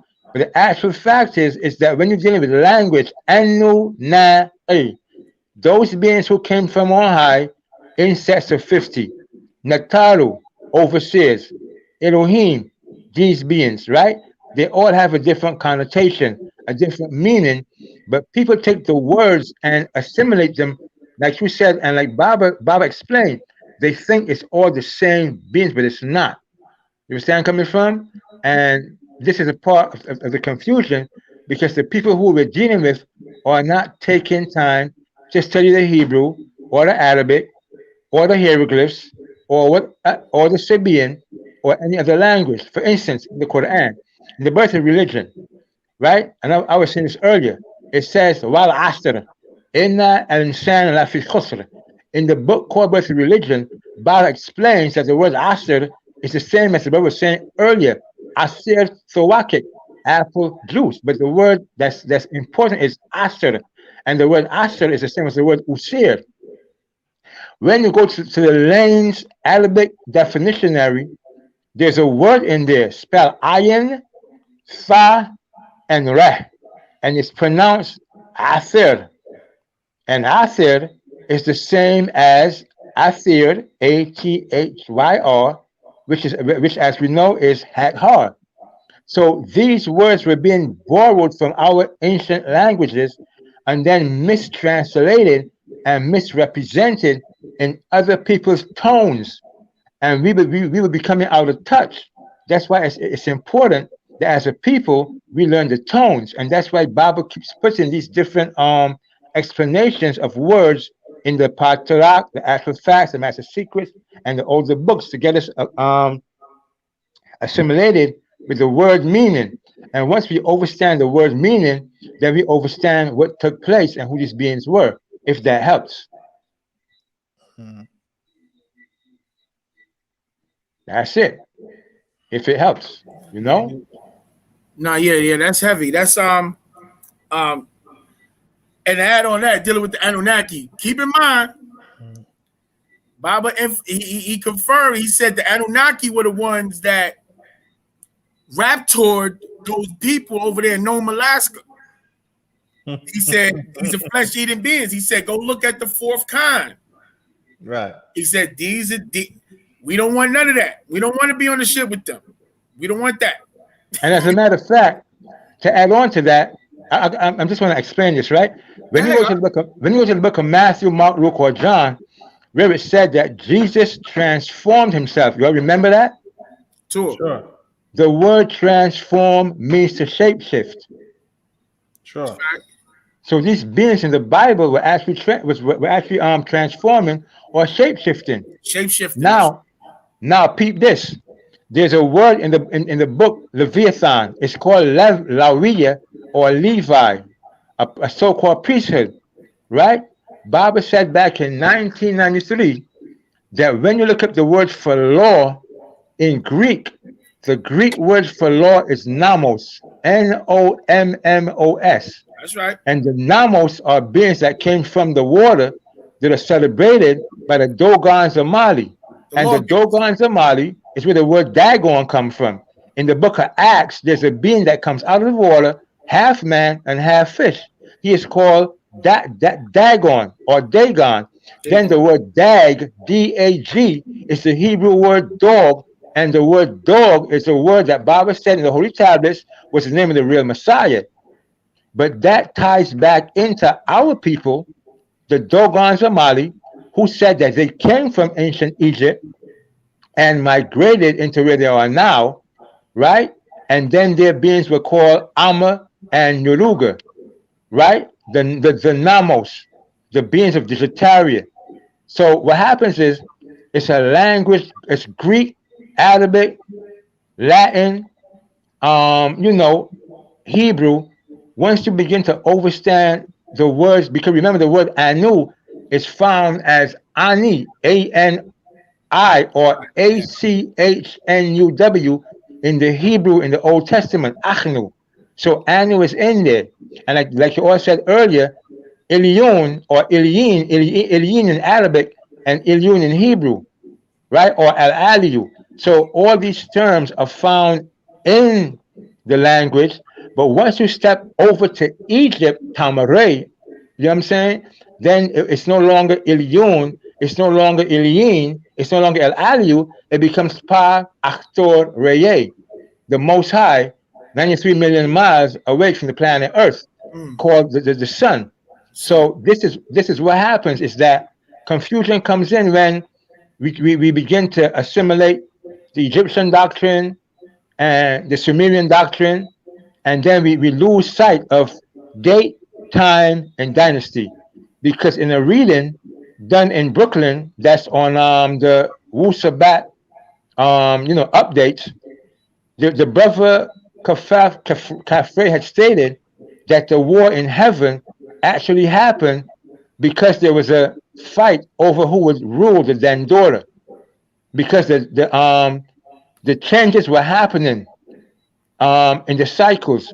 So therefore, I think it was Enlil wanted to rule the Dandora for another period, and I think it was one of our ancestors was like, "Nah, your time is up." Right? It's recorded in the Dandora that it's our time. It's the time of Amun. That's what he said. It's the time of Amun, and for Amun to take over rulership. So that war was actually a war over the Dandora, that war in heaven, right? When we get into the facts of Wusabat, which, as we know, is true star worship and star information, it was really a fight over who would rule in this new sun cycle between whoever was on the side of the Anunnaki and the beings of Amun. That's You right. understand coming from? Absolutely. Okay, what war are we referring to? That one in Revelations 12? There was a war in heaven. I'm not going to say yes or no, but what the brother did say, there was like a argument over who was going to rule the Dandora. Because the master does talk about two separate wars that took place. If you Correct. read the scrolls, I was here, which is Which is there. there. It's like part 1 and part 2, and he said there are two wars that took place. One was because the reptilians wanted to rule, and so he said that the Nathar. This is why they did the experiments on the Mukasu by messing up their bloodline, to poisoning their bloodline, poison meat supply to kill them off, right? Yeah. And he said it did, killed a lot of them, and it started a second war. Right. It started a second war over that. And what's interesting, they actually have evidence of some wars that actually they had evidence in here in here in North America. They did geological evidence that there was some major war in ancient times, because they have signs of it here and they have signs of it in India, of some major wars that took like atomic weapons or something that was used on the planet. Yeah. And so, but you know, it's interesting trying to get clarity on what is happening between the Nathar versus the Anunnaki and where everything lies between these two fractions that are going on, and our position, obviously our position as children of the Nathar, is just, you know, making that story clear as we can get it. Well, some of us have made it clear that we're children of the Anunnaki. Wow. And they want to stay there, and they will fight us tooth and nail, even though inside the what is that, either the Ashutat or the Magaraj book where Baba mentions the schools, and he said, like, he mentions the Sumerianism school as one of the schools we had to go through back to our original way, just like the Mohammedanism and the Mahdiism and he mentions all those different schools, the Sufism, that we on our way back. So yeah, that brings up a whole nother thing. These individuals who feel that way, from what my comprehension is, they're arguing that they don't believe that the master is writing the actual facts, or is that what these guys are trying to say? Yeah, Why some of them. You're saying some of them? Yeah, some of them do say that. Yeah, that's a fact. Right. So, well, what's most of them say? Are they just being defiant, most of them? You know what it is? Because the Alphamation is so, think about it. The Holy Tablet itself can last a lifetime. Sure. With people studying. And people fell off the path as far as the long journey and the short path. The short time, they fell off the fact that we as Nuwapians were studying lifetimes of Alphamation in a short period of time. Sure. And the Holy Tablets, the sacred records of Atum Re, Baba clearly said the Holy Tablets is the last degree of religiosism, right? Because it's still dealing with all the biblical stories, it's still doing all the prophets that didn't exist. Sure. These didn't even exist. It's still a part of the spell. But it was the last stage of it, and that this now he's correcting all of those storylines, and people don't want to let go. But I was just talking about it the other day. It's like going to school from elementary to junior high to high school to college. You got people that get left back. Sure. They get left back several years. They don't want to let go. Another part of it is when you're a master of a certain doctrine, now you're going to a new school. Mm-hmm. You part of the class, baby. We all learning this together now. So now they got to let go of that power, that position, over all these people. So you got people running around. Are you trying to argue that's what Haru is doing? I'm about to get to Haru right now. We mind detect mind. So now you got brothers that's rounding up all the old doctrines together, because in the land of the blind, the one-eyed man is king. And so we leave all these doctrines behind because we raising up to be divine in divinity. How Baba said, he said, there's always going to be people that want to worship God, and then there's people that want to be God. You see what I'm saying? And we're on a path in a school of becoming God. That's his job, to prepare gods literally in his image and likeness, and we make the move. That's the job. Some people's like, you know what? That's not realistic. I'm going to take this doctrine here, and I'm going to control these group of people right here. And until it's over, it's over. And I always say, and then anybody can build right. Let me make this statement, that there's enough people on the planet so that each one of these so-called leaders, these new battlery gland holders, these angel Gabriels and all of that, is enough people for each one of them to get 1 million followers and go off into their own piece of the earth and do their thing without touching anybody else's followers.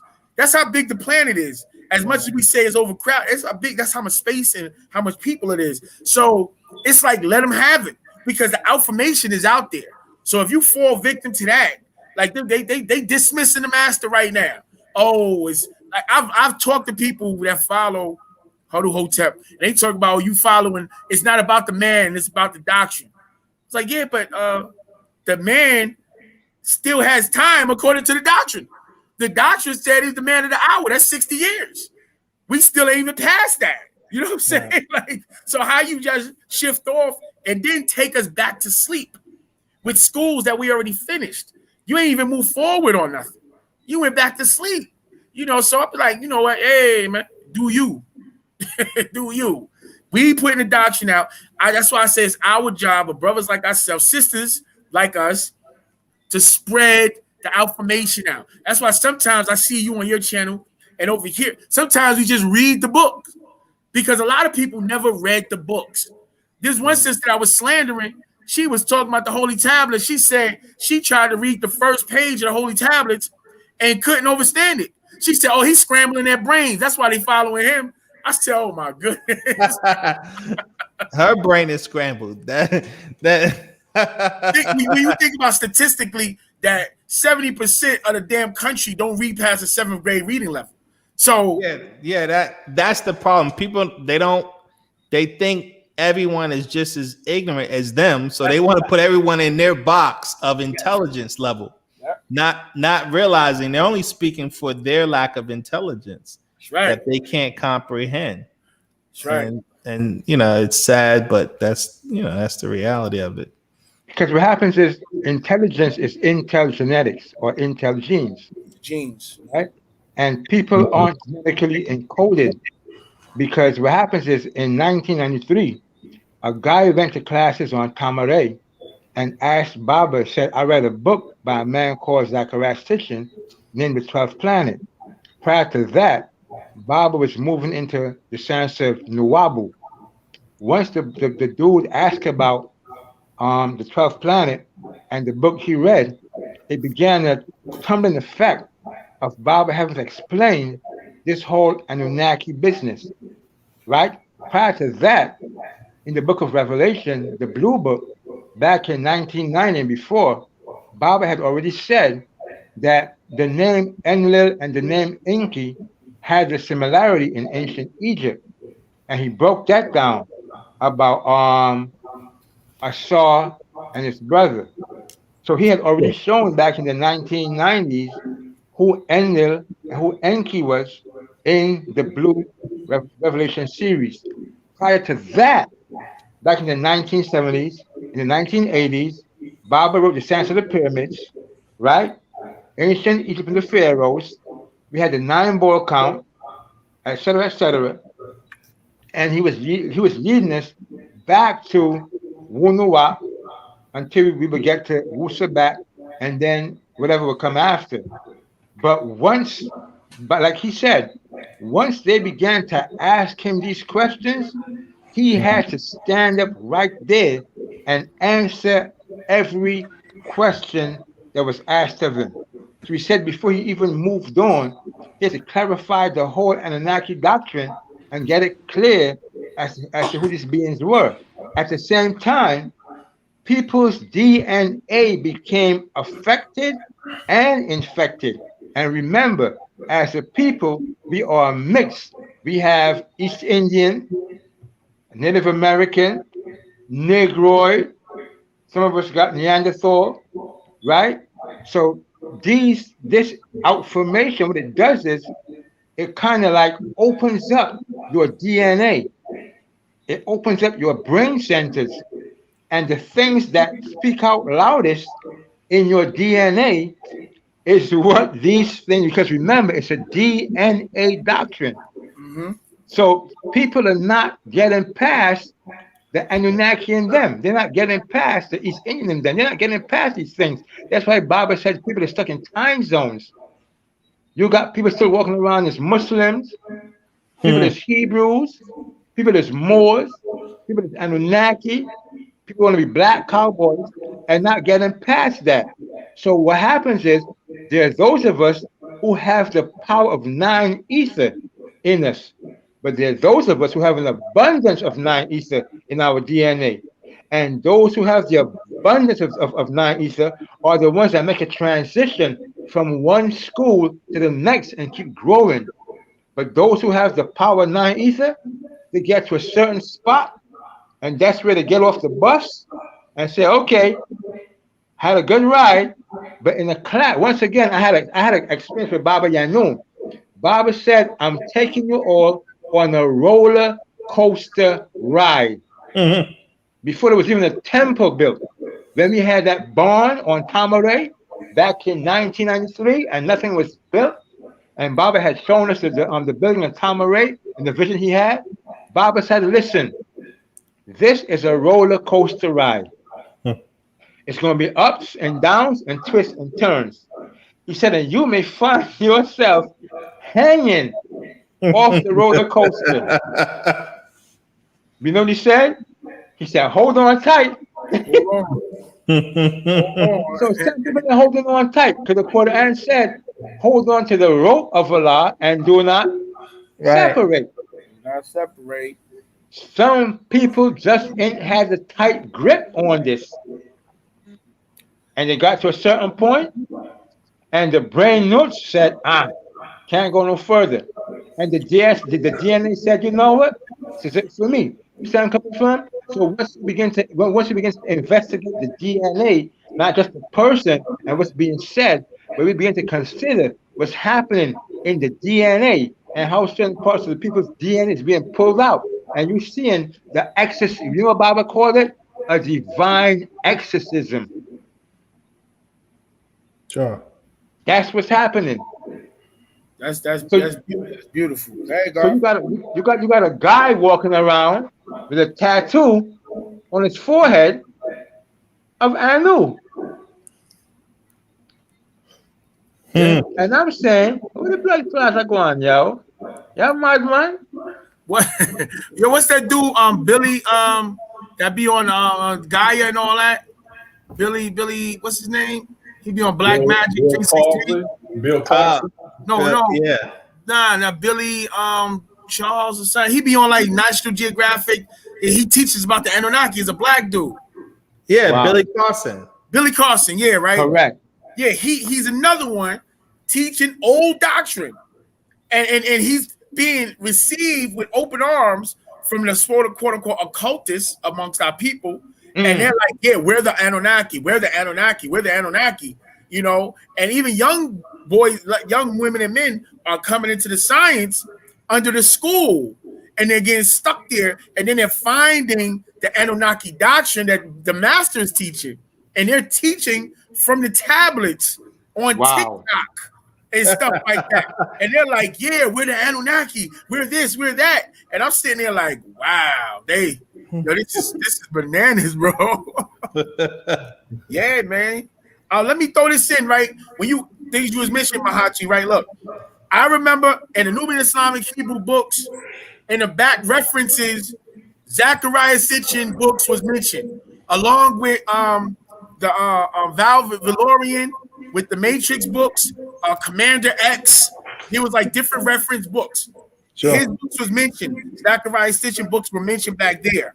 I want to also say that the Sumerian Bible was one of those books that Bob was talking about printing to clear up the mess between the Nathar and the Anunnaki, but it never came out. I heard of some brothers having it, and you know they are where they are doing what they do, you know, but they not out front. Now the mentality that a lot of our people take, where they're not moving on, is the mentality that's expressed and shown in the movie The Matrix, with a dude named CIPHER. You know, you can say short for Lucifer or Lucifer, but his name was CIPHER, and he was like, "Look, I don't want to know nothing." He was like, "Make me an actor, somebody powerful, but I don't want to remember nothing." You know, and that's the type of mentality that the people approach, because it's easy. It's just so easy to follow one way of life and just do those things. Sure. But that's not going to bring you to divinity. That's going to trap you in their maze. Like when Baba traveled through the wilderness in North America, going through all these different schools, he was walking us through what's that? What they call landmines. He was walking us through landmines, and we had to follow his lead step by step, walking with him. He's like, "Don't jump ahead of me. Don't fall behind me. Just walk with me. I got y'all." You know what I'm saying? And no, everybody, you see somebody jump off. Oh, I see what he doing. I know he getting that from this. Landmine, blow up. Boom. We've been seeing it since the Ansars. And then they hate them for it. They hate it because they couldn't hold on because they thought they knew and they didn't. And then more and more information come. And I never overstood it. I always say this. I don't even argue, brother. I say, look, we say all the time that knowledge is infinite. So why you keep putting the ceiling to it? Like, the knowledge is infinite. And there's no other doctrine that has ever come to us that expressed that more than this. Like, knowledge is infinite. We're going to keep learning because there's always something more to learn. Sure. You understand? Yeah, man. So I just want to definitely put that out there. And in the junk DNA, remember, we have Nathar, Anunnaki, we have all these species in us. So this is why Bob was like, stay locked into the doctrine, get into your language, get into your chants, your prayers, because what it does is you create the morphic resonance. You create that morphogenetic field around you, right? And it brings the Nathar out of your genes, out of your DNA into you. Otherwise, if you go out and do with the Mukasus culture, the American culture, the Western culture, it's going to bring the Nordic, the Pleiadian, the reptilian out of your genes. That's the science. So whatever direction you're trying to go to, you have to practice those habits. And the more you do it, and this is why when Baba taught us through every school, and started law, perfect example. We speak the language, we put on a dress, we put on the images all around us, we become engulfed in the culture to bring that Nubian out of us. And now we start to exhibit that. Those ancestors start walking through us. That's his methodology. So he built Tamaray is to open up and wake up the Egyptians, wake up the Nathar. And look at, matter of fact, I would suggest everybody go and look at and listen to the visualization tones. And he's explaining, he says, you look and see yourself as an Egyptian. You got to think, feel, walk, talk, and move Egyptian. Say to yourself, I am an Egyptian. You know what I'm saying? Matter of fact, that's where I took the attribute of Pharaoh from. And I remember one of the brothers, I ain't gonna put your name out there, got the audacity to ask me, what make you call yourself a Pharaoh? Why would you say you Pharaoh, X, Y, and Z? And I said, you didn't hear Baba's CD? He says, see yourself as a Pharaoh on your land. But your Pharaoh was looking up at you with the Paruti in the background and the pyramid and the obelisk in the background. Your father was looking up at you in admiration. This is what he said. He didn't say looking up at him. He said looking up at you. I said, oh, nigga, I'm the Pharaoh. And that's it. It's on. So that's the problem. People want to separate themselves, which go 360 back around to the origin. People being detached from the doctrine instead of internalizing it to live it. It's just like that's why the Muslims couldn't accept Baba as a divine being, because they're separated from the doctrine of Islam. It only can exist 1,600 years ago with the Prophet Muhammad. Christianity and that divinity can only exist 2,000 years ago with Isa. You know what I'm saying? And the Musa 6,000 years ago with Musa and Judaism, we can't accept even the Egyptologists today, they can't accept the idea of Panathar being embodied in them. They have to see the Panathar as allegories and metaphors and separate. When we say no, that's our blood, those are our ancestors. Another tying back into the visualization tones, and Baba says, how do you know that your ancestors exist? He said, because you exist. Correct. He said, you confirm existence because you exist and all that you came from exists. Not that they existed, they exist now in you. So that's our way. And we have to connect with that. And you could go back to another movie, a movie that shows that Assassin's Creed, when they had the machine called the Animus. And the Animus gave them the ability to sync the dude with his ancestor 500 years before him, where they were literally synced up in the etheric and the physical realm. And he was running around seeing things through his ancestor's eyes because they were looking for something that his ancestor hid. And they wanted to find it, so they had to find somebody in a bloodline to lead them to it. So they know the scientists. They giving it to us. And the master already laid the blueprint. So it's like, make those altars, start talking to your people. And he said, talk to them. Don't pray, don't chant. Have a conversation. Pull a picture up. Yo, God, what you doing? How y'all doing over there? What's happening? You know what I'm saying? Work with me. Help me get these niggas in check. The other family members. Like, go up, you know what I'm saying? Yeah, Sure. man. This is our thing, man. So, Kufu, what's up? I ain't heard nothing from you in a minute. Where you at? You was on a roll, God, so I was like, now real talk. But you was really hitting it. I was gonna chime in on if you go back to that People of the Sun video that Baba was talking about, how we have to go from worshiping to going back to that which was worship. So that's what made me think about that when you mentioned that about being the deity. And Bob already said that the deities are in you. Fact. He said the Wusabat is inside of us already. It's already in our DNA. And what the tones will do, that's why when the brothers talk about the language, is extremely, extremely powerful, because those tones will help open up the brain centers, like the brother mentioned, the elder mentioned. It open up the blood, the centers of the brain, and it starts to activate neurons. Once the neurons start firing, aka DNA explosions, once those starts firing off, that perception becomes much greater. The more you chant, the more we're doing the things, the regiments that we're supposed to do, that connection, that cord that was once flattened will start to open. That ether cord will start open, will start to open. And that's why Baba said you can repair it.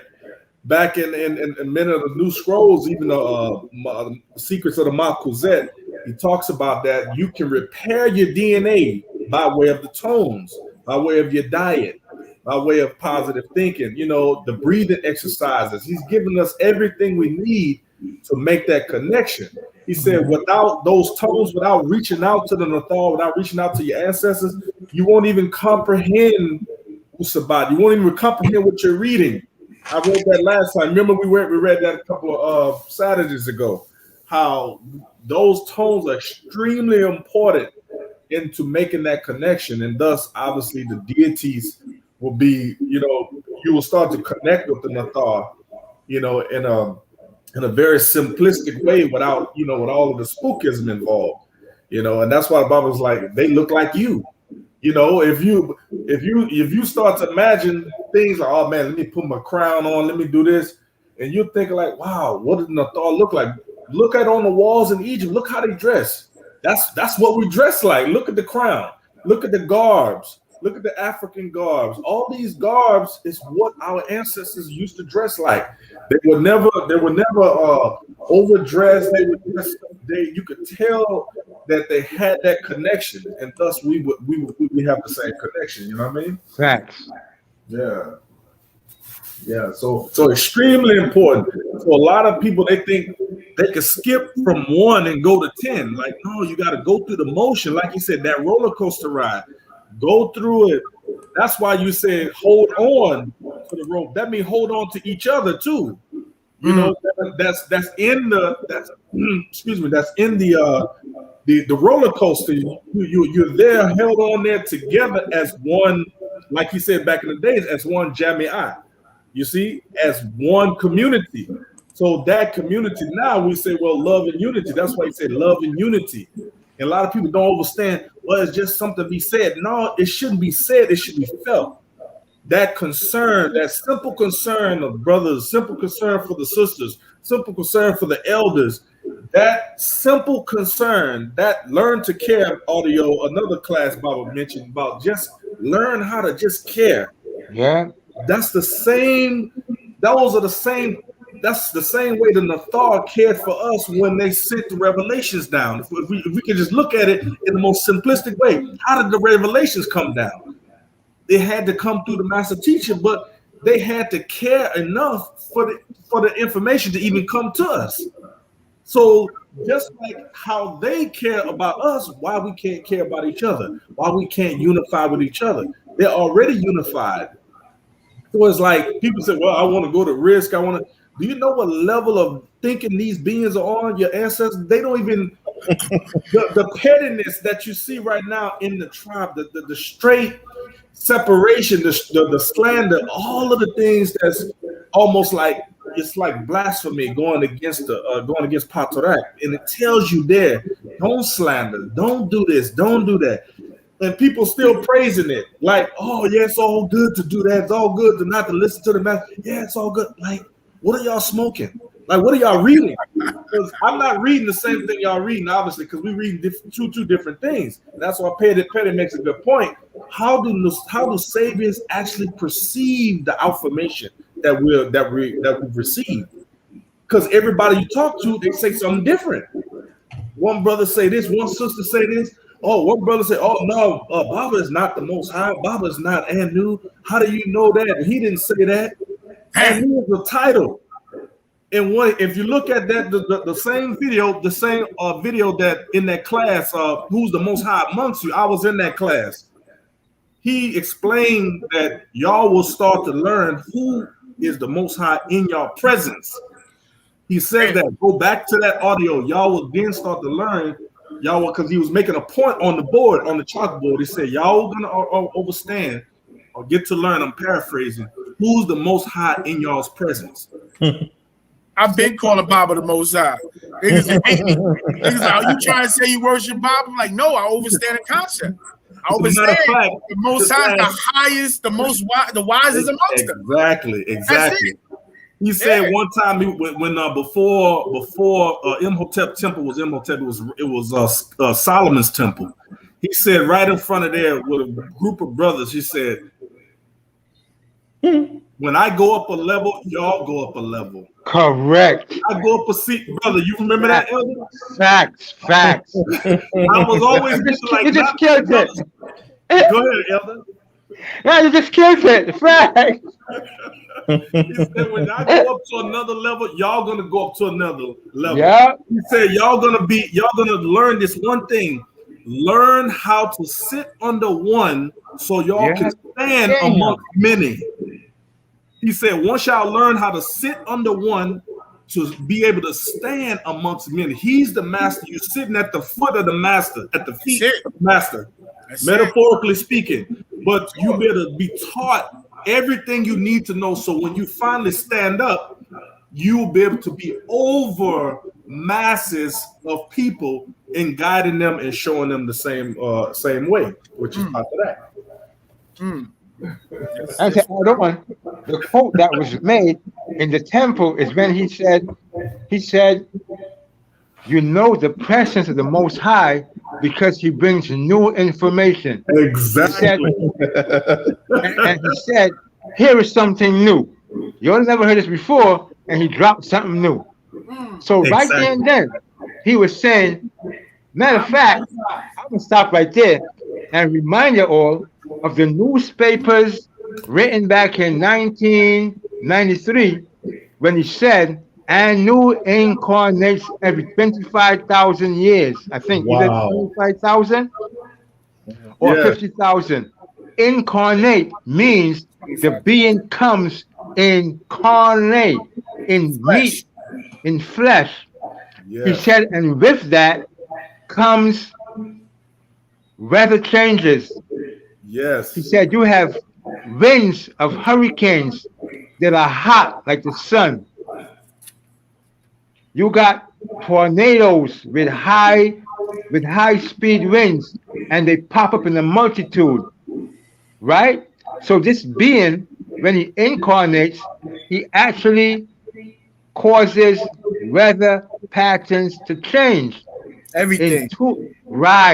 In 2011, he went on to explain that these four feminines had incarnated in nature. Tefnut was one of them.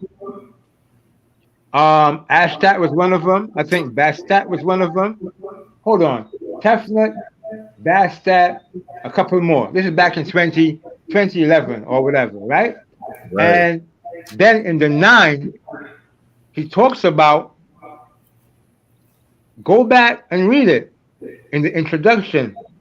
There is something called the Tortu Gero inscription of 627 AD in the Mayan language. You can research the Tortuguero inscription, right, on your internet. But he said in there, the Mayans spoke about a fifth world, which was really the first world, what we now know as a new era. And when that happens, these, what do you call them again? Hold on. But these beings you spoke of, they actually incarnate, right? And they make their presence felt. And there's a name he called them. This is the era that we are now in, the era of the incarnation and the personification of Panataru. You understand coming from? So nine support beings. 9 support beings. Facts. Yeah, I got it. 1 Atum, and Atum. What book is that? Comes after? That's the 9. That's the introduction to the 9. Facts. Yeah. Correct. You got it. The 9 support beings. This is the era that we're now living in. So if we are in the era of the 9, or what we call 9 ether, then it stands to reason it's the era for those of us who are those children to do what? To elevate. Absolutely. Facts. And this is what's happening between us, but not happening with them. And that in itself is a war. It's a war within them and their DNA, and the Anunnaki and them, and it becomes a war of words between us and them, in doing our best to set the record straight. But they don't want to listen. You see where I'm coming from? Absolutely. There's a sister who used to come to classes, and I taught classes in Brooklyn back in 1993 or whatever, and she would come to classes back then. And it's only about a year ago or 2 years ago that she began to read Actual Facts, Patarak, A Master's Secret. Because she was stuck on Ba Anunnaki, because Ba would just use the word and said, read this and read that. And because Baba said, read this and read that, people thought that was the end all and be all. Nah, Baba said, I taught you all science, history, and language. He said, the next comes DNA, doctrine. And after that is interdimensional travel. Yeah. Wow. He said it. So we are on the pathway to getting, like the brother just said, that higher knowledge, And some people find it hard to step up because the voices in their DNA is stopping them. Dirty spirits. That's correct. That's correct. And that's why the Muslims would always say jihad is really the warrior inside of you. Inside of you. That's right. So hold up. So let me ask this then. Well, I want to read something. This is out of the Sacred Records of Atum Ray. Just confirming that we are, the Bible said the helping hand you need is at the end of your own arm. And that Baba's mission dealing with the Nathar and dealing with us is one and the same. Because on page 70, right? Verse 183, the question is, what do you mean by the Nuwapu records, right? Well, I'm gonna go back before that. I'm gonna say 181. It says, what do we call these records, right? He says, we refer to these records as the Nuwapian sacred records of Natir Atum Ray. These records would be our present day Nuwapu records. This is a 76 trillion year history of our records being brought up to date for you. What do you mean by Nuwapu records?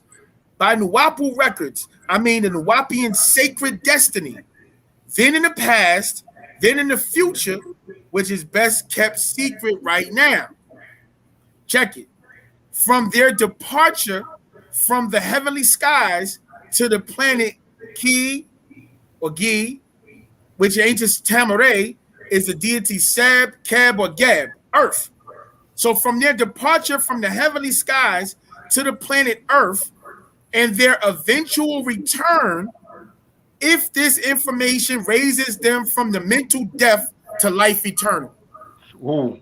So right there, he's telling us the job is to wake up Hanathar, which is us, that came from the heavens to earth, but only if this affirmation can raise us from the mental death to life eternal. This is the sacred destiny of the Nuwapians. Exactly. Fact. So this is like, look, man, it's that, and a lot of people don't want to touch it because being in a religion, the monotheistic religion, you're a child. You're a ward of the state. You're not responsible for anything. Anything bad is the devil's fault. Anything good is God's praise. You have no autonomy whatsoever. And that's the same kind of template that we approach the Europeans world with, the Adamites, and being in his world. You know, we living off the state. We dealing with everything is given to us. We don't deal with the doctrine of Wusabat. Our original way is about responsibility, the ability to respond. That's the way of the divinity. That's the way of the deities.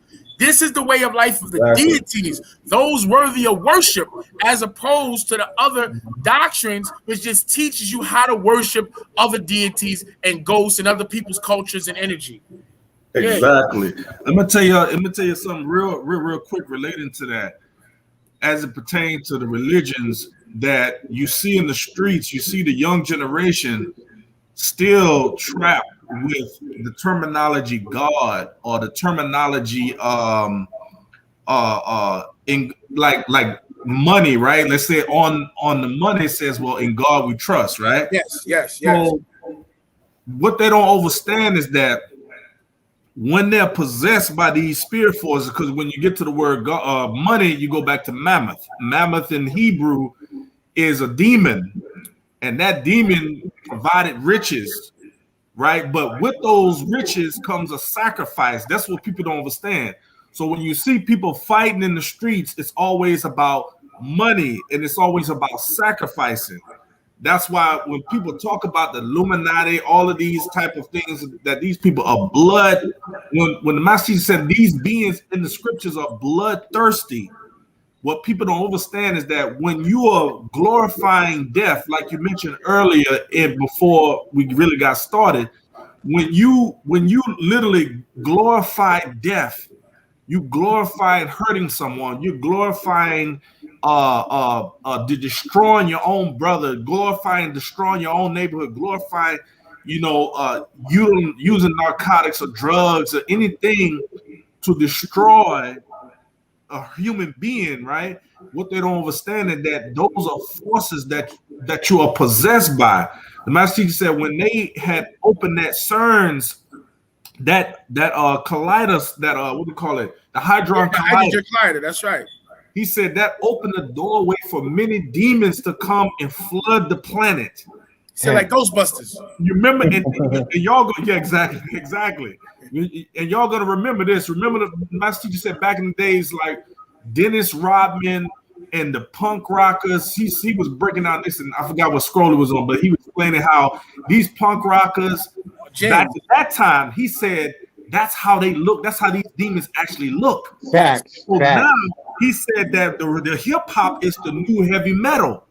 And they start to look, and with the piercing, with the hair, with the different colors, he said these demons will start to incarnate, and you would think they're humans, and you think they're just being disrespectful. They want to be. He said being disagreeable. He's like, no, that's how they look from the world that they come from. And that's why when you see people with the piercing covering their body with the piercings, and as well as with the tattoos, you already how that's genetic kiss already. You're already messed up because you're letting the metal into the bloodstream, you're letting the ink into the bloodstream, which throws off of your morphic resonance. It's right. Your morphic field. And of course, the music, without a doubt, is going to throw off your morphic resonance because it's off the wrong tones. And you're speaking in the wrong language. So it's like that is a double. You got the language. Now you've manifested the specter. People say, well, I can't see a specter. I can't see a white orb. Well, look at the Nagadus who bleached themselves. Look at the Nagadus who bleached their hair white. Look at the Gaudus who bleached their face, changed their African noses into thin, razor sharp, where they can't actually breathe, and they changed their whole tone. Yeah. When you change your nose, the way our noses are made is to be able to breathe in enough oxygen in order to speak with volume. A lot of people think and that gives us that ability. The Kakasu speaks with a nasal talk, meaning he speaks from his nose, not from his diaphragm. Nostalgia. Exactly, and because they can't breathe, that's why they can't pronounce certain words. If you think about the Russians, then you think about certain European languages, they can't pronounce their like African words. They can't even speak our language. That's why the words end up throwing off all of our languages when they started to get involved and try to translate it. The so-called Egyptologists, they started messing up through the translations, and it just threw us off. But the point was that these demons have already manifested, and people are being controlled by them, and they're not realizing that, wow, why this is happening, because now you are the sacrifice. He said, now before the devil used to come after you to do the parties, he said, now the Gaudus are doing the parties. They're doing the seances. They're doing the rituals in the streets and killing people for money. So it's just the whole thing. And that's the blood of the Anunnaki right there you just mentioned. Yeah, that's a fact. That's a fact. Yeah. Now that ties in, I was thinking money mammoth and that sacrifice, because that's the power, that's the dynamic of witchcraft, right? They have to give something to get something. So it's an exchange. They have to replace something. And that's literally what the Mukasu have done with us insofar as the six ether forces using us as the scapegoat sacrifice, right? Exactly. So that they never pay. The Bible talked about the pleasure pain dynamic. They never have to experience that pain dynamic because they offset it on us. They project it on us. So we live in a perpetual pain cycle. While they get the pleasure out of it and sacrifice us to their six ether forces so that they don't have to deal with the consequences. But we got the God of Sarnoon Atun here. Beloved, you want to add on to the sequence? We got we've been on for like 3 hours right now. I know. Yeah, I know, man. I was coming from work. I know. And I went to New Jersey. I came back. I was out and about during the day. But I wanted to tell all the brothers, Rahubat. And much blessings to all the family and the nation. All love to all Ashok to partner Bab Yanun. Always. Who played a major role in waking us up in this day and time. Without him, this would never be possible. So all blessings to our Father. He's Ray, and we're just the rays of Ray. We're the rays, those fingers, those arms and fingertips that's touching all over the world. That's who we are. That's and he's cooked. He's at the center as the sun generating, reflecting. Facts. Yep. Facts. Yeah, people don't understand. The I would say the major role he plays within the earth, like the brothers were saying, the earth changes. Him as an incarnation. It's very pertinent people understand who he is in relation to, especially our race, because you got people out there like in the conscious community who they throw out slander, they throw out discontent and hate towards the master, and they don't realize how he played the major role to the point that they got this information by way of him, and they don't know it. There was no one out at the time in the 80s that was kicking knowledge on the level that he was at. Farrakhan was still on that old school, he was still on the old school level of dealing with the lessons at the time that Elijah taught. And it was no other, Sunni Islam was, pertinent at that time. It was important at the time. You had, who else? The 5% Nation. But no one was coming through and breaking down things the way the master has for the last, over 30 years. So people, those people who don't understand, like, you got these new youngsters that's in the conscious community. They want to throw out these. They act like they know the real story of what's been taking place in order to, character assassinate him. And it's very unfair, and it's very sad that people have these views about the master in this day and time. Because without him, I don't think they would have been a conscious community. It wouldn't have been because the conscious community are all dropouts from all our different schools. Yeah. Exactly. Who couldn't hold on to the rope. Yeah, those are people that left Baba when he changed schools. Yeah. Literally. That's exactly what it's full of them. And they're the sharpest and the highest thinkers amongst them. No doubt. You know what's crazy? They are thinkers, but they don't reason. You're right. They lack that nine reason, that nine mind reason.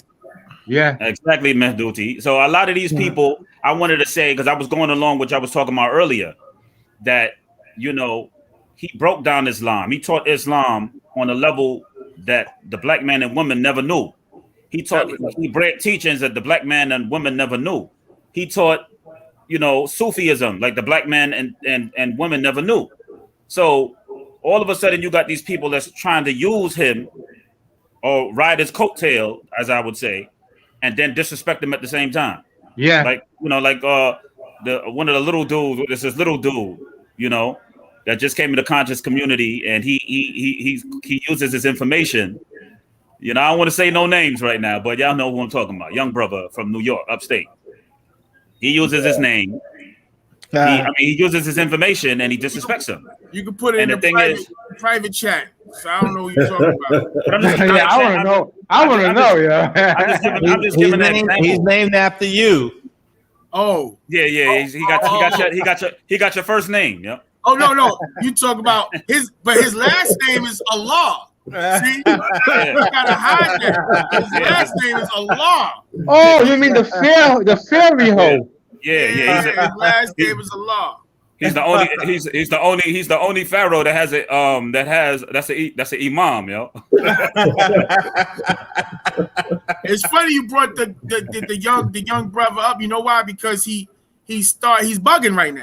Yeah, he is. He's losing his mind. He literally was up there talking about how he shot somebody 10 times in the head on YouTube, and he shot somebody else in the face with a shotgun. Yo, if you notice what's going on, he's tripping. They all bugging. All of them that left is bugging. All of the cats that got their own platforms. You see what I'm saying? If you notice, there's this big controversy thing going on. They're arguing with each other. You know, they're insulting each other. You know what I'm saying? I remember you warned them about that. I remember you was on Side Show. That's right. And you was like, yo, y'all got to be careful disrespecting Baba. You got to be careful disrespecting Dr. York, because he was like, every time someone comes along to disrespect Baba, there's always some weird stuff always happens to them, yo. Yeah. I personally think you know what I'm saying? I've seen it. He making a way, and I'm gonna say it like this. I'm putting it on record. Is all that's crumbling, and he's making a way for the God to make his grand entrance. Yeah. And all that's to be done. That's a wrap. That's all. You know that's why we're going through such backlash right now. It's all setting the stage for him to be reintroduced to everybody's consciousness, so that when he step out, we just gonna crash the internet on overnight. And you know, like he said it when he was free, when he was with us. He said, "Yo, man, like brothers be tripping. It's like, you know, Negroes be tripping. They, you know, he said, if you want me to be your father, I'll come to you as a father. If you want me to be a teacher, I'll come to you as a teacher. If you want to learn from me, but don't be jealous of me." He would tell us back in the days, he would tell us back in the days, brothers will come to the land and they'd be jealous. Yeah. You know what I'm saying? And, you know, he'd be like, he could feel their energy. He'd be like, man, you know, like, don't be jealous of me. Just learn from me. He said that's why he shifted things to the female. Yeah, because the brothers was thinking with their little man. Yeah, they was tripping. Down below, they wasn't thinking with the big head up top. He said, y'all jealous of a 50-year-old man. He said, I wish I was be 19, jealous of some damn 50-year-old man. You crazy? He said, y'all impotent. He said, y'all impotent. That's your problem. He said one of the problems is, he said, when you look at me, you look at me as a normal human being, as yourself. He said, you look at me, these people look at me, you know, they always look at me as a human from their perspective and think that I'm like them. He was explaining, no, I'm not like you. He was like, you know, you have to understand, I was sent here to do a job and deal with y'all fools. But if you want to put this situation in where you want to challenge my divinity, you're going to fail. He said that. Because then he talked about people mates. He said brothers would be with their mates and be jealous of him. He was like, but you go to your mate and you say, Baba is not all that. I could learn as much as Baba. Then your mate look at you and be like, he done. Yeah, he done. It's over. You know what I'm saying? Yeah. So he was like, yo, he said people, what it is that when you're dealing with our people, especially our race, of Nagaru, it's a situation of ego when it deals with men having to see another man as a supreme being. That's a problem, especially if they look like they are your own race. You know, I always looked at it because brothers used to question us like, how do we come some another man master, right? And I said, well, I come from the school of the karate flicks. Right. So the masters, we ain't had no problem because I'm being disciplined so I can learn the technique. You know what I'm saying? So master such and such, master Chow, master Chin. Like, I come from that school. We're disciples. You understand what I'm saying? Yo, I had a Hindu friend. Mm-hmm. He's still a friend. Hindu brother went to his crib. He had a shrine for his master. You know what I'm saying? A shrine, yeah, and there was a succession of teachers between pupil and teacher. You know, Yogananda is his teacher's teacher. He was a student of his teacher. I mean, master of his teacher, Yogananda, who wrote the autobiography of a yogi, right? Yeah. But they can have reverence for their people. You can go to a Chinese temple and they have their great grandfathers and they light candles and all that to them. But it's a problem. Baba said that. He said it's a problem when a black man has to respect another black man. That's right. It's a problem, yeah. You know what I'm saying? So when we can't have a supreme being, but they can. Yes. Everybody else can. That's right. No, none of these Negroes don't talk about the Hindus and their masters, but they got to talk about ours. You know, the one that's sent amongst them to them even so. But you know, the Baba said that he ain't gonna never get the fair deal. He ain't gonna never get it. They're never gonna give him a fair chance. They always call Jesus master. So that's the spell right there. Rabboni, Rabbi is his master. My master. Right. That's right. Yeah. I'm gonna share something with you. When I did my bid before I got kicked out of the US of A, there was an Indian dude named David or whatever. And I had actual facts and the black book. And he read every book, a Hindu. He said to me, listen, this man who wrote this, he said, this is a Hindu, I have never experienced anything like this. He said, where's this man right now? I said, in North America. He said, where's he from? He's from Africa. He said, listen, in my country, in my culture, beings like this, we do not let them leave. Right? He said, because if they ever leave and go and venture out, people gonna try to harm them. Yes. Let's go to the lost records of time. What did Baba say in there? He said when the timekeeper comes, they either try to kill him or lock him up. Right? Negroes, not Nagaru. Yeah. Negroes don't get it. Like what you were just saying, Asar, 93, Baba told us, I give everybody what they want. So whatever you want from me, you're gonna get it. Right? If you want me to be this or want me to be that, I'll be that for you. He said, the point in time when you all aim negative energy towards me, it's gonna bounce off of me and reflect right back to you. You hear me? They don't understand though. A lot of you're right, man. You're right, Mahatwi Imre. You're totally correct. You know. So these Negroes is walking around thinking that doo-doo sweet, and they can say whatever, right? But I have seen Negroes crumble talking Baba name bad for myself. You hear me? So when you see Scary Ho or Fairy Ho, whatever his name is, going crazy, he had it coming. He starts sniffing them drugs with his partner on Sarah. Oh, you talking about you talking yeah. about I call him Cokehead Sarah. you talking about Mr. You talking about Mr. Sutton. Yeah. Mr. Sutton, yeah. I call him Sarah Satan shithead. Yeah, he started messing with them drugs that dude messed with, drove him crazy. Yo, he sold crack to go to Egypt, yo. Correct. Fact. I can see it. You poison your people to go with the ancestors. You crazy. I remember Bobby used to say, "You either all right or you're not right at all." Not right at all. But that's what they can't deal with because the monotheistic religion gives them these gauges.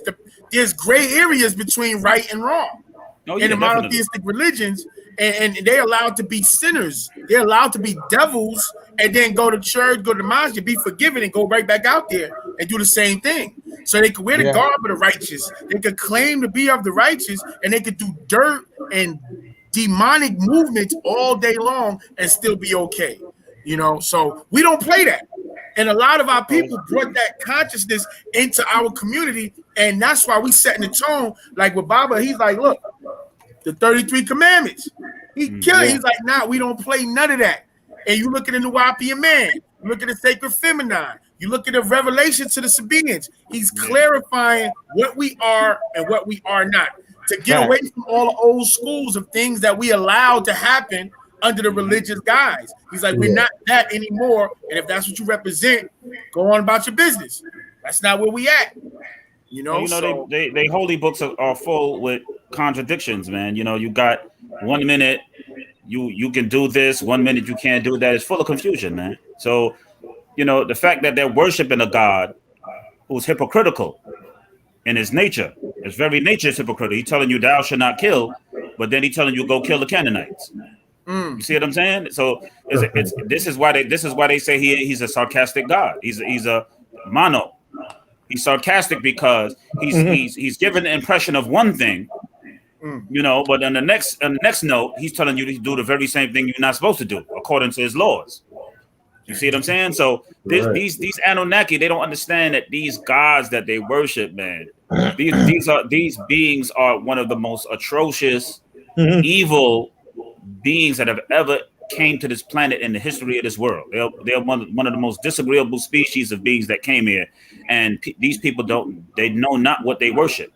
They have no idea that they work. Baba told them in the tape, and when the last tape, he's like, these are flesh eaters, these are vampires.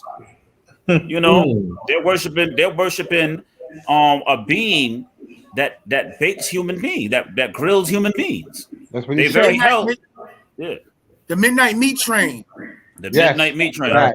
He said you go look at that movie and you'll see their God. These are your gods. The Midnight Meat Train and the white dude that be around all the brothers that played in Limitless. Yeah.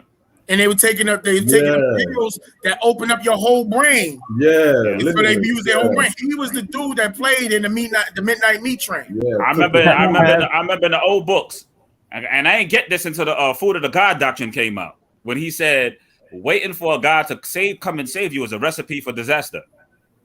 Wow. Have you any of you guys are familiar with any of the people that claim to have been a part of the secret government and the off-world space program? Yeah, I've heard of it. Videos and stuff from YouTube dudes. The guys who talk about the 20 and back, where they was for 20 years, they were a part of the secret space program. And one guy who talks about it, because he said the Third Reich, the Nazis, they're out of space right now. And they have crafts and things like that. The master goes into it in the Mission Earth about the Nazis, but he said he was kind of like a slave for them for 20 years. And they do transports in space, right? They go from different planets, and they're doing this right now, he said. And he said one of their transports, he opened up the case and his body parts. Because remember, I'm sorry, go ahead, bro. No, he said the Nazis served the reptilians. That's right. Yeah, that was the agenda. They served the reptilians. So, I find it interesting because all of this stuff you know, the master he put that information in, you know, the Mission Mars book, Mission Earth book, and the Shambhala Agata books. If you study those books, he's going into that. And as the God as an extraterrestrial, he's going into the, you know, the secret space projects that we gotta go back into all of those books. We gotta go back into all of those extraterrestrial books. Yeah, right you gotta remember in that book, in the third book, what was that book called? When he introduced Krill and Olimar for the first time. Mm-hmm. It was the book called Extraterrestrials and Creation. A matter of fact, in that book, he mentions on when they retrieved those ships. I'm talking about the first craft, not Krill and them craft. Krill and them was like in they was in a scout craft, right? And they're saying that this craft is held at S4, that they based the stealth technology from, that they try to reverse engineer. But the second craft that they got, it was alleged that they had bodies of human beings with military uniforms in these crafts. So they was abducting people and taking their bodies. Yeah. So that's one of the biggest things. This is the reason why, if you read the Eisenhower memo, right, and they speak about the Majestic 12, those generals, one of those generals committed, supposedly he was killed. Forrestal, his name was. He was the one who literally, they said he jumped out the window in that naval hospital, but they killed him to cover it up. Yeah. They murdered that man to cover that up, because that MJ memo, those memos that they had, was talking about all of the information, that what the craft was like, where did they put it, what can be done with the technology to reverse engineer it, and how they contracted it. Lieutenant Corso, as a matter of fact, he was the one that was in charge of sending out this technology to the different companies to be able to reverse engineer the technology that they retrieved. Now, just to add on to what I find interesting in all of these facts that, you know, the master's been teaching it, and now all of this stuff is coming out. You guys are familiar with now, you know, the government, Pentagon has admitted UFOs are real. They've been tracking them. My I guess what, you know, my question for you guys is, what do you guys think about our people who to this very day still ignore this stuff? They're lost. They have no idea. They're food. They have no idea. You hit it right on the nail, brother. They are food. That is the reality of it all. They have no idea. How can you believe in a God, right, that you claim he come from heaven? Where is he? Where is he coming from? How can you say there was a war in heaven in the book of Revelation between Michael and the angels, right? And how can you say that there are chariots of these gods that come down, this God that comes down? Elijah was taken up, right? How can you say that Jesus ascended? How can you believe in these things, but yet you totally deny the existence of extraterrestrial beings? And government documents. You got government documents. You got eyewitness accounts. They calling us pseudo though. That's a fact, bro. They could claim pseudo. They could claim pseudo all they want, but at the end of the day, when it's nighttime and you look up in them heavens and you see them stars, and you realize those are other suns with star systems, right? The most likely, the most likely thing to realize is that we are not alone. The crazy thing about the religion, 90% of these people are religious, right? And the significance of each one of their religion is their prophet or messenger was either one of those beings that came from the stars or was connected to a being in the stars. And that's the significance of their religion. So now what we've done is we put names, faces, addresses, and gave definitions of the things that they've been talking around since we've been in existence. And we no. Like we go into the Book of Job, and it mentions Pleiades and Dracos and Andromeda and all that inside the Book of Job. It's these are star constellations with different extraterrestrial beings that we've been in contact with throughout the centuries, right? No, that's not real. God is not an alien. Okay, is God from here? Are the angels from here? They come here and leave. See, but now we talk about reasoning, and they don't have it. These dudes sitting there, they literally say, what was that? Your man, Chuck Morgan. I'm having my conversation with the brothers. The brother Chuck Morgan literally said that Yo, if y'all anybody that believe in aliens is mentally sick. But you got the Vatican putting out confirming that the aliens is there. You got the Pentagon confirming that the aliens is there. You got all the government confirming it all over the world. In Canada, they have an official government agency. Their job is to meet and greet the aliens when they land. Tax money. We have the Space Force. I got what's that? Navy Federal, and the Navy Federal account. You can see they have the Space Force as one of the law enforcement agencies. Right. Yeah, so, they got a space military. They got a space who military. The space military fighting? What they in space for? Who they fighting in space? Yo, all you got to do is look at a document called it's from the Navy. Hold on. Why is my joint is repeating itself? Hold on for a second. How did that happen? I'm hearing echo. You hear me? Yeah, we hear you. Yeah, I'm hearing echo. There's something running. There's something running. No, that was some feedback into the mic and the earpiece that I had. Yo, but I was saying that the Navy, you got to remember that NASA was a break off from the Navy. When NASA was started, they had the secret jet projects and all that. So the military, they was already planned. There's a man that mentions in one of the people that leaked information back in the 1950s. That's when they first started initiating the space program, right? The late 50s, and they moved it into NASA. They created a private organization outside of the military, but then the Navy always had a point to be able to go to the moon. Their plan was to go to the moon first, then Mars, and then go to the other planets, and then leave the solar system. So they, the reason why they felt that they needed the military, because they realized when these crafts crashed, there was a host of beings that existed outside of this domain that we live in. So they felt that some of these beings were disagreeable, and they would have to confront them and fight them the same way they do today on Earth with the military. So, yeah, I just find it interesting the problems our people are having in accepting this reality. It's I mean, we call it the spell, but I just find it interesting the level of denial, because this is what us as Sabians, this is what we're at war with. We're trying to break the spell among our people. We're trying to raise their level of consciousness and their intelligence level, and they're having a hard time dealing with these levels of reality.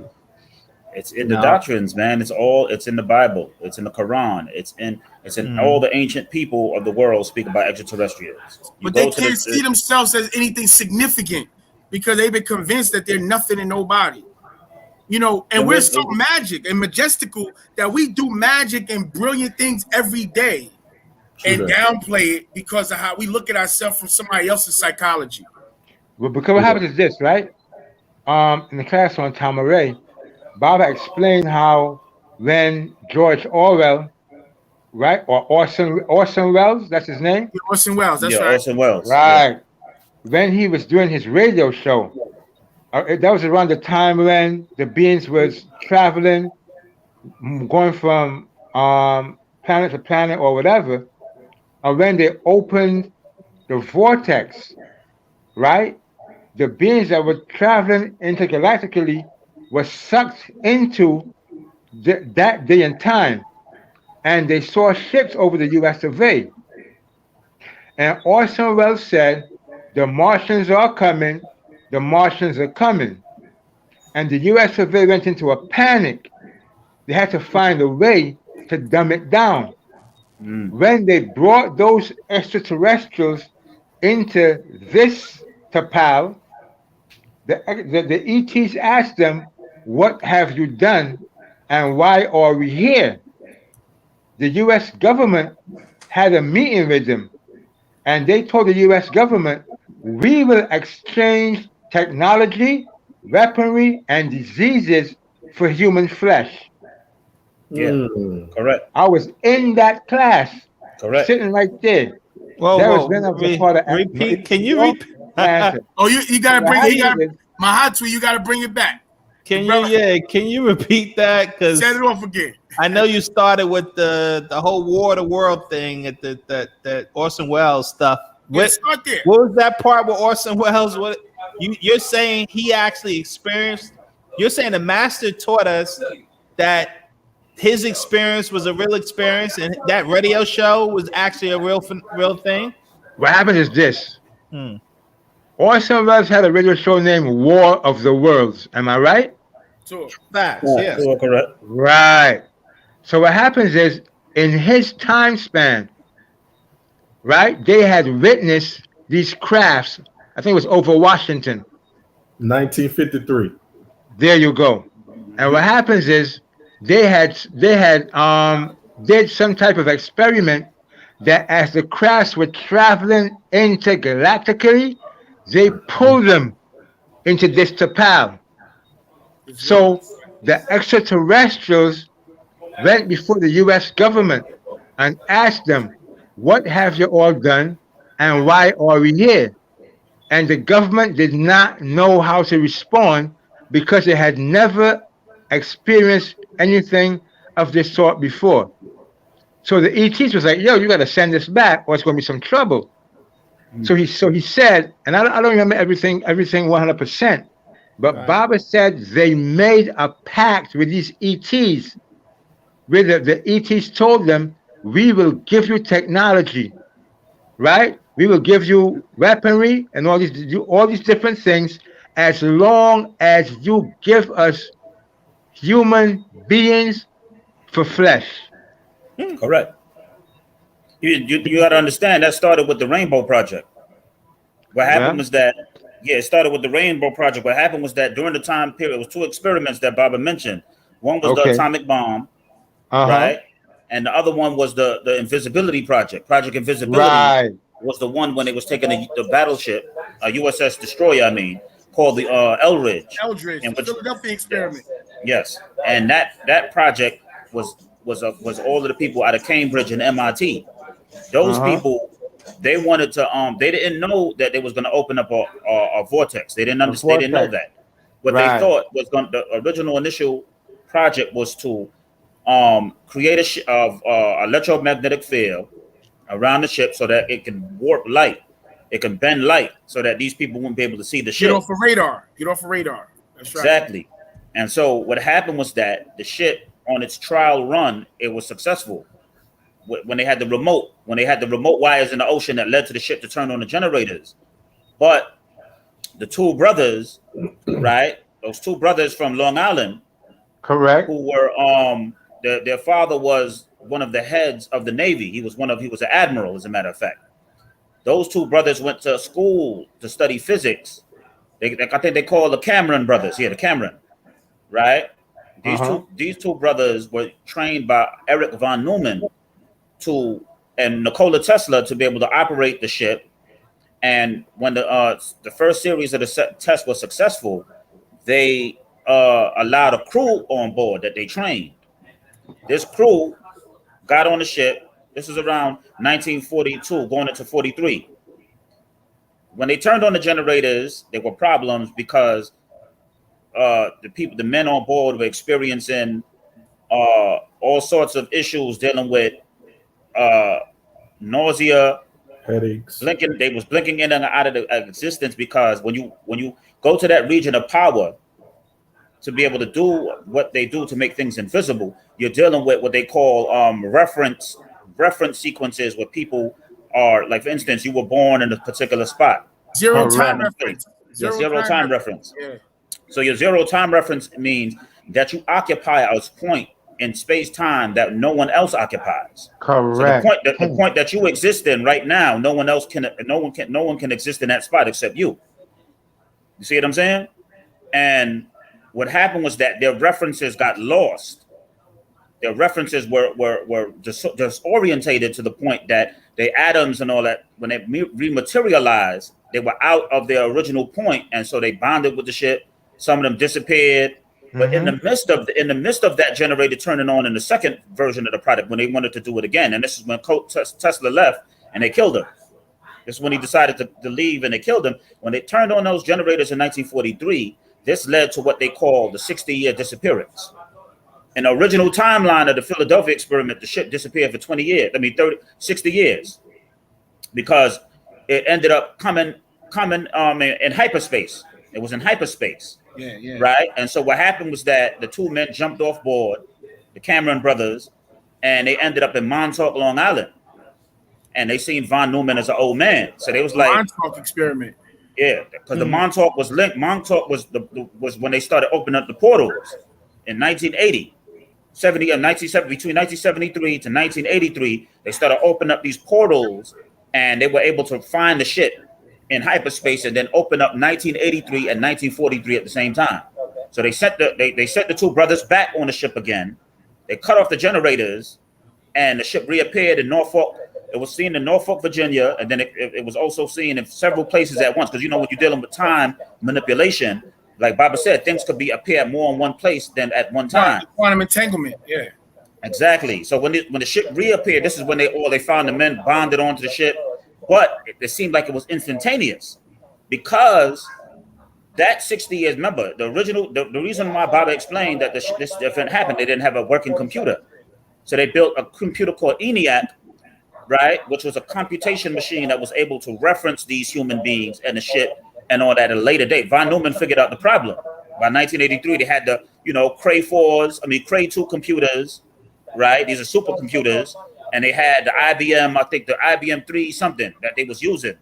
So these computers, they had the electrical tape system, hard drives, and they was able to link 83 and 43 at the same time. Now, mind you, in the midst of this, vortex is opening up. This is what allowed these ships to come in and out of here. It was opening up these things, because that's how these beings travel. They travel through hyperspace. Once the ship rematerialized, the government figured out how these crafts work, how they move from some of these crafts are invisible, and how these ships are able to go from one timeline to the next. They can travel in between timelines. So by 1983, they were fully aware of the technology. They were fully aware of what these ships, and then you have to also understand, by the time Montauk came in, they was able to send technology from the 80s and refit it and send it back into the past. That's what they was doing. They was literally opening up portals from one place, and they would retrofit a machine to make it look like it was 1943 technology, right? And then send it into, but it was capable of doing things that was based on the 80s technology, and they would send it back into the past. This is how they skip past the world. This Yes. is how America skipped past the rest of the planet with technology. They was able to go back to the past and jump time. And Baba said they had no. Baba said they had no. And if you read the dimensional shift, they had no promise in future after 2003, because when the extraterrestrials came and met Eisenhower, they gave him what they call a yellow book. They gave him a box. It was like a device that's able to predict future events.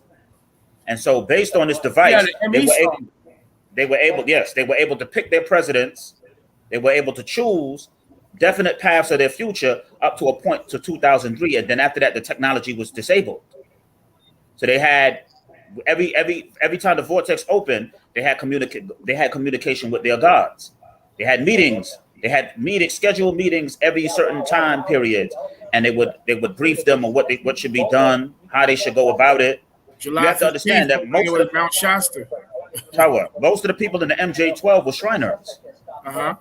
Most of the people in the MJ-12, the Majestic 12, that's where they got the name from. Majestic, that's a Shriner name. Eisenhower was a Shriner, Truman. So a lot of the secrecy thing was based around how Freemasonry was set up. It was all set up based on those terms. So these extraterrestrials that they communicated with, remember, Krill came to them. They met Krill. They met Krill, Olamar, sat in them. But they didn't. They were in supposed Project to get Blue Book, they have a picture of Krill. Well, they got him on video. They got him on video in Project Blue Book. I'm like, whoa. And they called him Krill. I'm like, wow, this is wild. And they met Val Thor too. They met Val Thor, yes. Valiant Thor from Venus. Yeah. So a lot of these beings, you got to understand. When we read that book from Baba, the proof, and the one that speaks about when he was young and he was being abducted. Right, a lot of these events was going on during the 50s. That's when that craft was seen over the White House. That's when Krill and them came in. That's right. So listen, what I want your brothers to do is give references, extraterrestrial book references to the brothers and sisters to go and research, right? Because this is that time now, and a lot of people are rehashing Baba's books that Baba wrote, and they're not giving him his just due. But we know a list that we got so many different books that Baba put out to clarify what's going on, and he gives the detail. Man, some stuff is too visual. Like I'm thinking right now about the vats that the grays bathing and all. Like, hey, check this out. Yeah, go ahead. And not only books but movies. When we was on the land, Bobby used to let us watch movies up there. And he would have different little extraterrestrial breakdowns and things like that. But it's on a whole nother level now. They got a movie called there's a movie called Extraterrestrial. It's in 2014. It literally has the symbol, the Man from Planet Risk symbol in that movie. And they're showing the abductions, and they're showing how they take all their teeth out, all of their fingernails. Baba was saying in the scroll how they take your teeth out, they take all your nails off, and they basically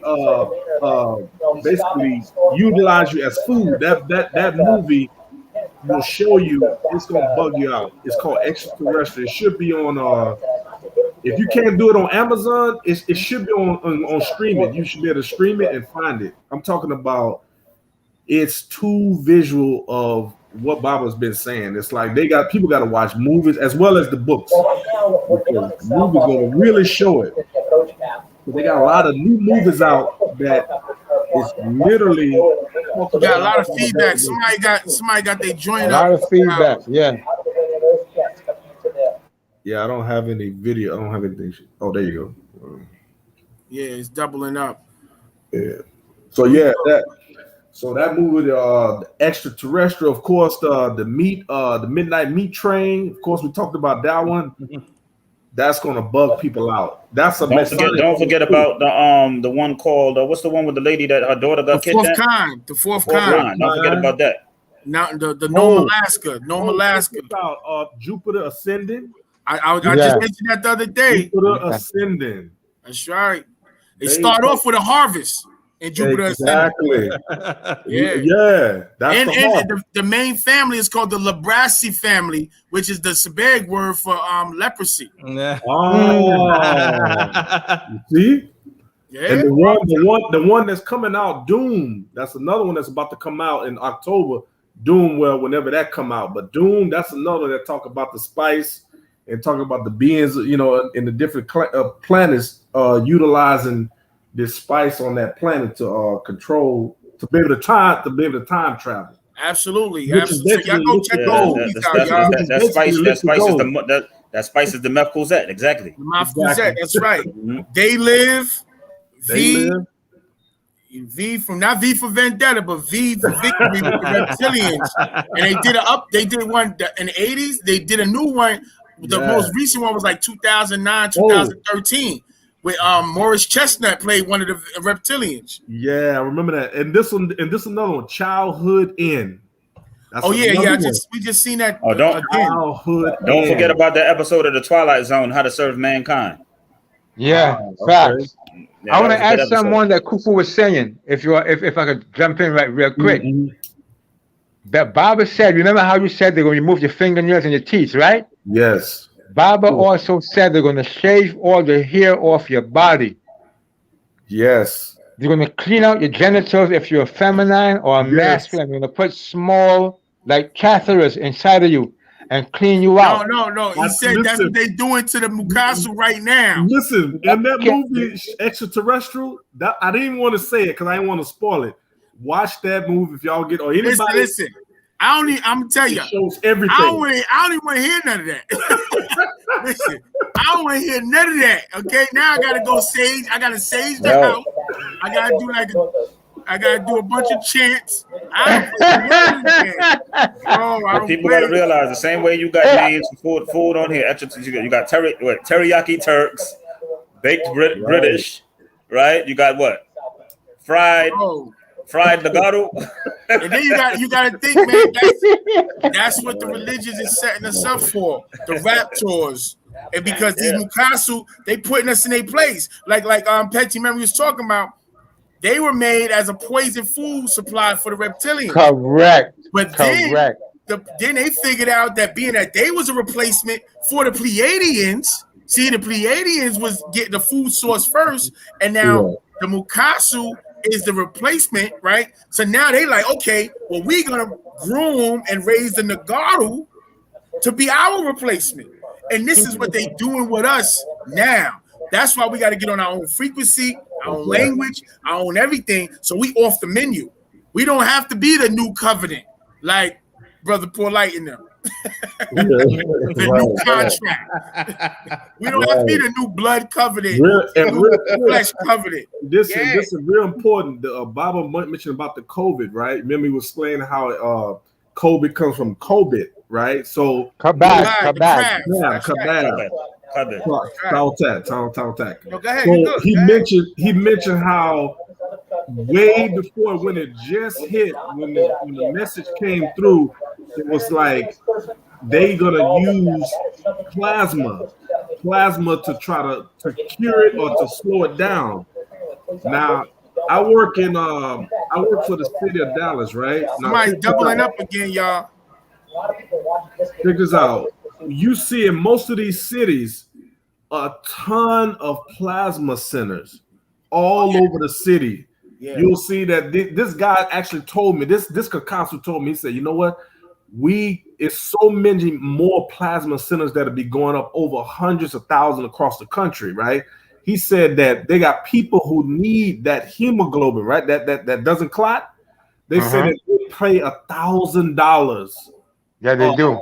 For a treatment that they have to use that plasma once they've washed it and cleaned it or whatever, make sure that it's good. He said that keeps people alive who can afford, like, their medicine is like $1,000 for a pill or something. Vampires. Correct. Vampirism, correct. It keeps them alive. He said rich people, he literally said it. I said, man, where did this stuff go? He said, man, these are rich people that take this plasma. Because I was asking questions. I'm like, man, how this stuff, what are y'all gonna do with all this plasma, man? What do y'all do with it? I said, man, people that doesn't clot. Now I knew it was Kakasu's. I said, okay, they don't clot. He said they pay $1,000, so much a year. They said once it adds up. I said these are rich folks. That's who the one that can afford it, because it was like $1,000 per pill, and they have to live off of it a whole year. I was like, man, this that might have something to do with why they keep adopting black children. Absolutely. More food. Absolutely. From overseas too. And why they keep us disrupted and our families unbalanced and broken, so they have access to us in all kinds of shape, forms, and fashion. Don't forget these words, family. Blood bank. The blood bank, like the blood bank in New York.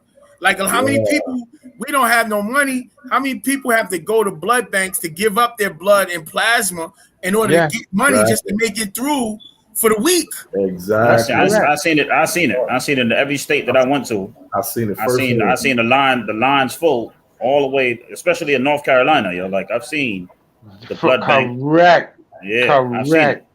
Yeah. Like, yeah, it's crazy, bro. Yeah, and that's a you know, people would say, so where are these creatures now? And like they right now, if they own everything, you know, all they got to do is just charge money and give people money for their blood. But see, that's the thing, though. It's we have to also think about they are shapeshifters, right? Exactly. Two things. They're shapeshifters, right? So they look humanoid. Second thing, you have holographic images.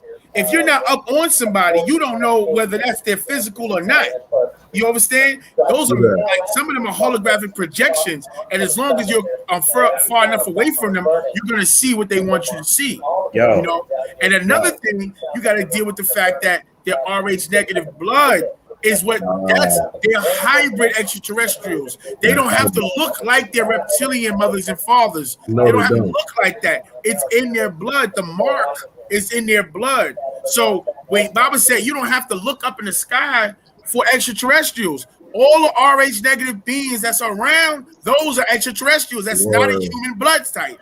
None of those are human blood types. So we gotta deal with that right knowledge, bro. That shit is real. I would tell people that stuff is real because I literally seen a shapeshifter in real life. I remember I was in Georgia one night with my cousin. I was with some brothers. You know, we used to call the nation back then the Tag. And some of these brothers worked in a barbershop. You know what I'm saying? So it was a brother by the name of Ramez. I know Medutu, you know Ramez. Yeah. Ramez. Yeah, I know Ramez too. It was my cousin Kawan. It was my brother. I think my brother was at the shop. But you know, when a pretty sister walked by the shop, everybody want to holler at the pretty sister. But this was, usually in barbershops, a lot of brothers hang out and talk and build. But one night, my cousin was outside. It was like 2 in the morning. It was like 2, 3 in the morning. You know what Baba said about the gateway opening up at 3. That's right. That 2 in the morning thing. That's the thing. So Kawan was in front of me. He was like I got a little ahead of me. And he literally said, "Is everything all right, miss? Is everything okay?" And the being was in front of him, and the being turned around and said, "No, the being didn't turn around. The being's back was turned." It said, it had a funny voice. I remember it was like, "I'm okay, I'm all right." So you could see my cousin was startled. He startled and stuff. So the being turned around, looked at Kawan, and the face was a blur. You know when you look at cops and they blur out the people's face? The face was a blur just like that. It was like foggy around the face. Then it turned back. It turned and looked back, and then the face was there. So Kawan was like, "Oh shoot!" You could see that he was startled, but he didn't want to make it look like he was scared. I'm behind Kawan, and I'm like, "Oh, that joint just transformed." Nigga, I'm running. I hear Ranez in the background, like, "Oh shoot!"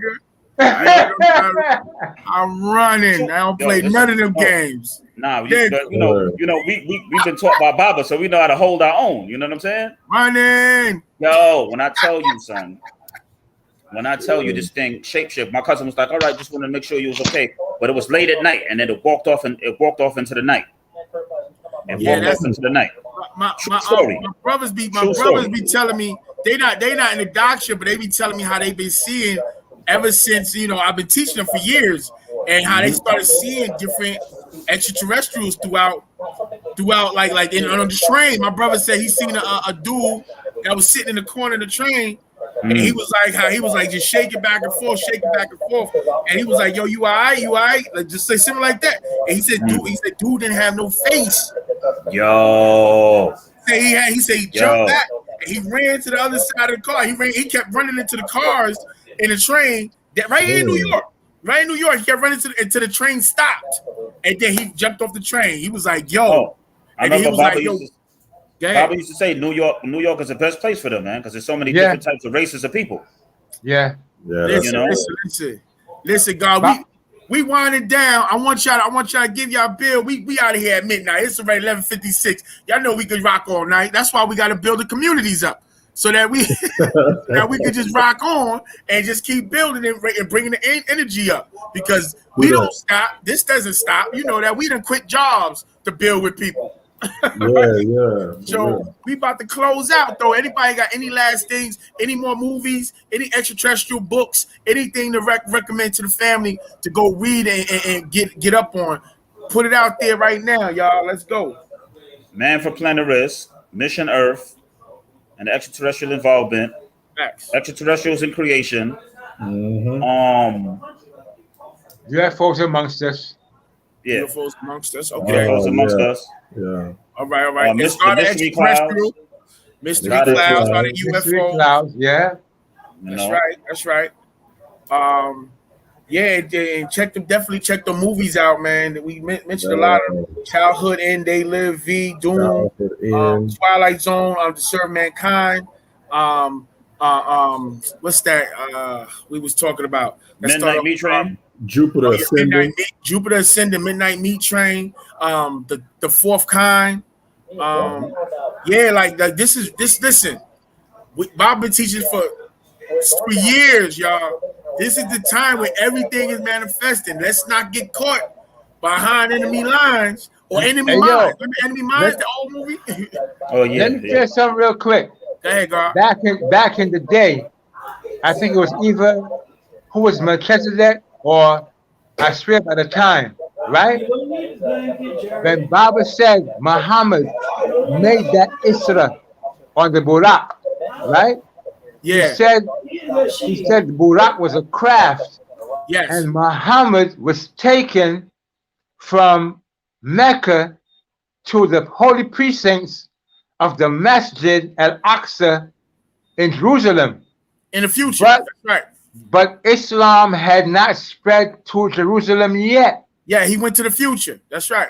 Correct. So Baba said that in itself proved that extraterrestrial intervention and you know and travel was existing back then. And he said when Muhammad left Earth and made it to the so-called seven heavens, he aged to become 19 years old. That's crazy. Just want to leave you all with that to let you all see what Baba was dealing with way back in the 70s. Well, listen, I want to I appreciate all the people. Let me read this before we go. This is from the Samak of Yanun, Pas Samak, Shalel, and Yanun, the Psalms, and this is Psalm 34, page 61. Yeah. Let us Nuwapians and Wunuwap rejoice. I've seen the ones of us who turned back, for that are they who betrayed us, all for false promise of wealth, and was encouraged by the Adamites to betray Pandabab Yanun and us all on Tamaray. So woe to the betrayers, the Kazubat, the liars, the Washe Oru, the slanderers. Do you not see for those actions their lives are cursed?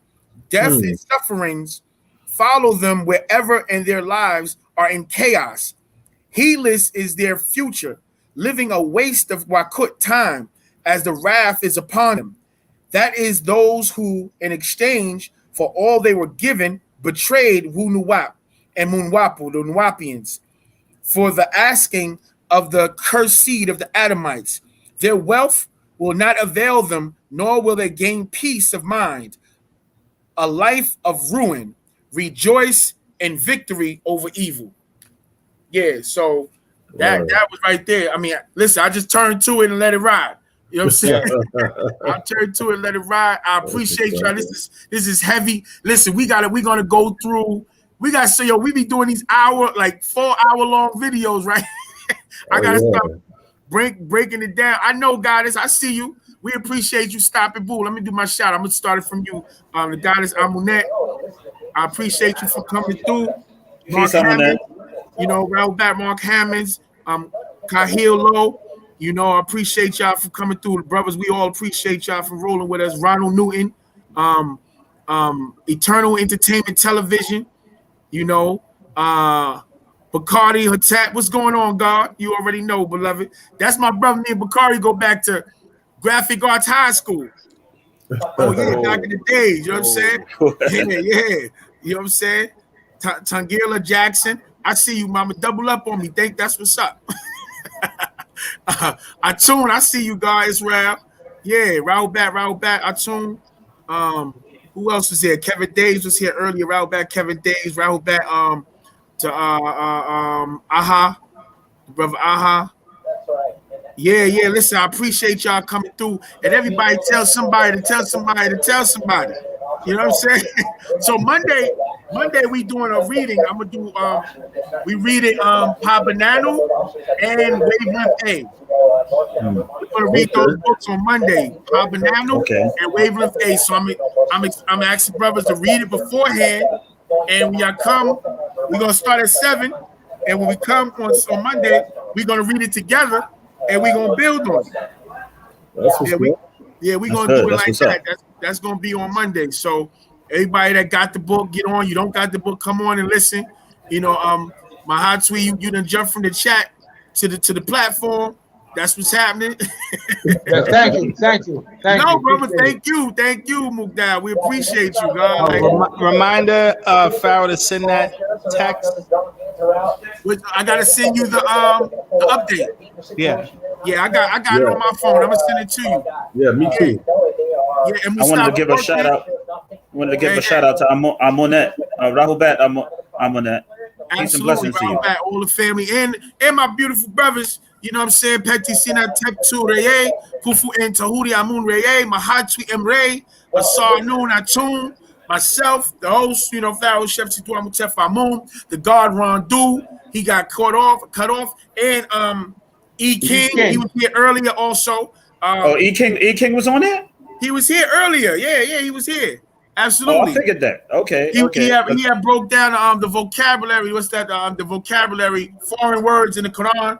He went over that. Yeah. Because he called me when I was in New Jersey, but I didn't know he was on the show because I didn't hear no response back. I'll be on his back all day. I'll be on his back. Give me 10 minutes, beloved. Okay.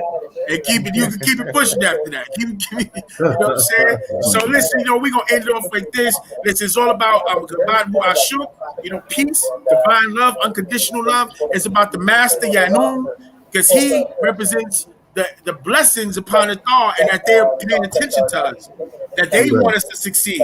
That's what he represents. That we're the best of the best in the omniverse. That like we need to take on that persona, like yo, we that. You know what I'm saying? So you know, I end the show with this. I jacked this from Umar Johnson. I tweaked it a little bit, and it says, you know, if not this, the Wu Sabat, then what? You know what I'm saying? If not now, then when? And if not us, then who? That's what we live with. You know what I'm saying? So I shook to the family. We saw. I shook. Be safe. Get in the studies, y'all. This is all about this. Get this Wu Sabat in your genes. Get it in there so that when people talk to you, this doctrine, this new doctrine, is what comes out. Not just the old doctrine. Because if you don't study, just for force to habit, you're going to shoot off the hip all the old doctrine that you internalized. So we got to internalize the new doctrine. So we shoot off the hip with what the master's giving us right now. So I appreciate y'all, brothers and sisters. And love is love. Please, let's spread and replace y'all. All right, Wadu. Wadu Zamalu. Wadu. Wow.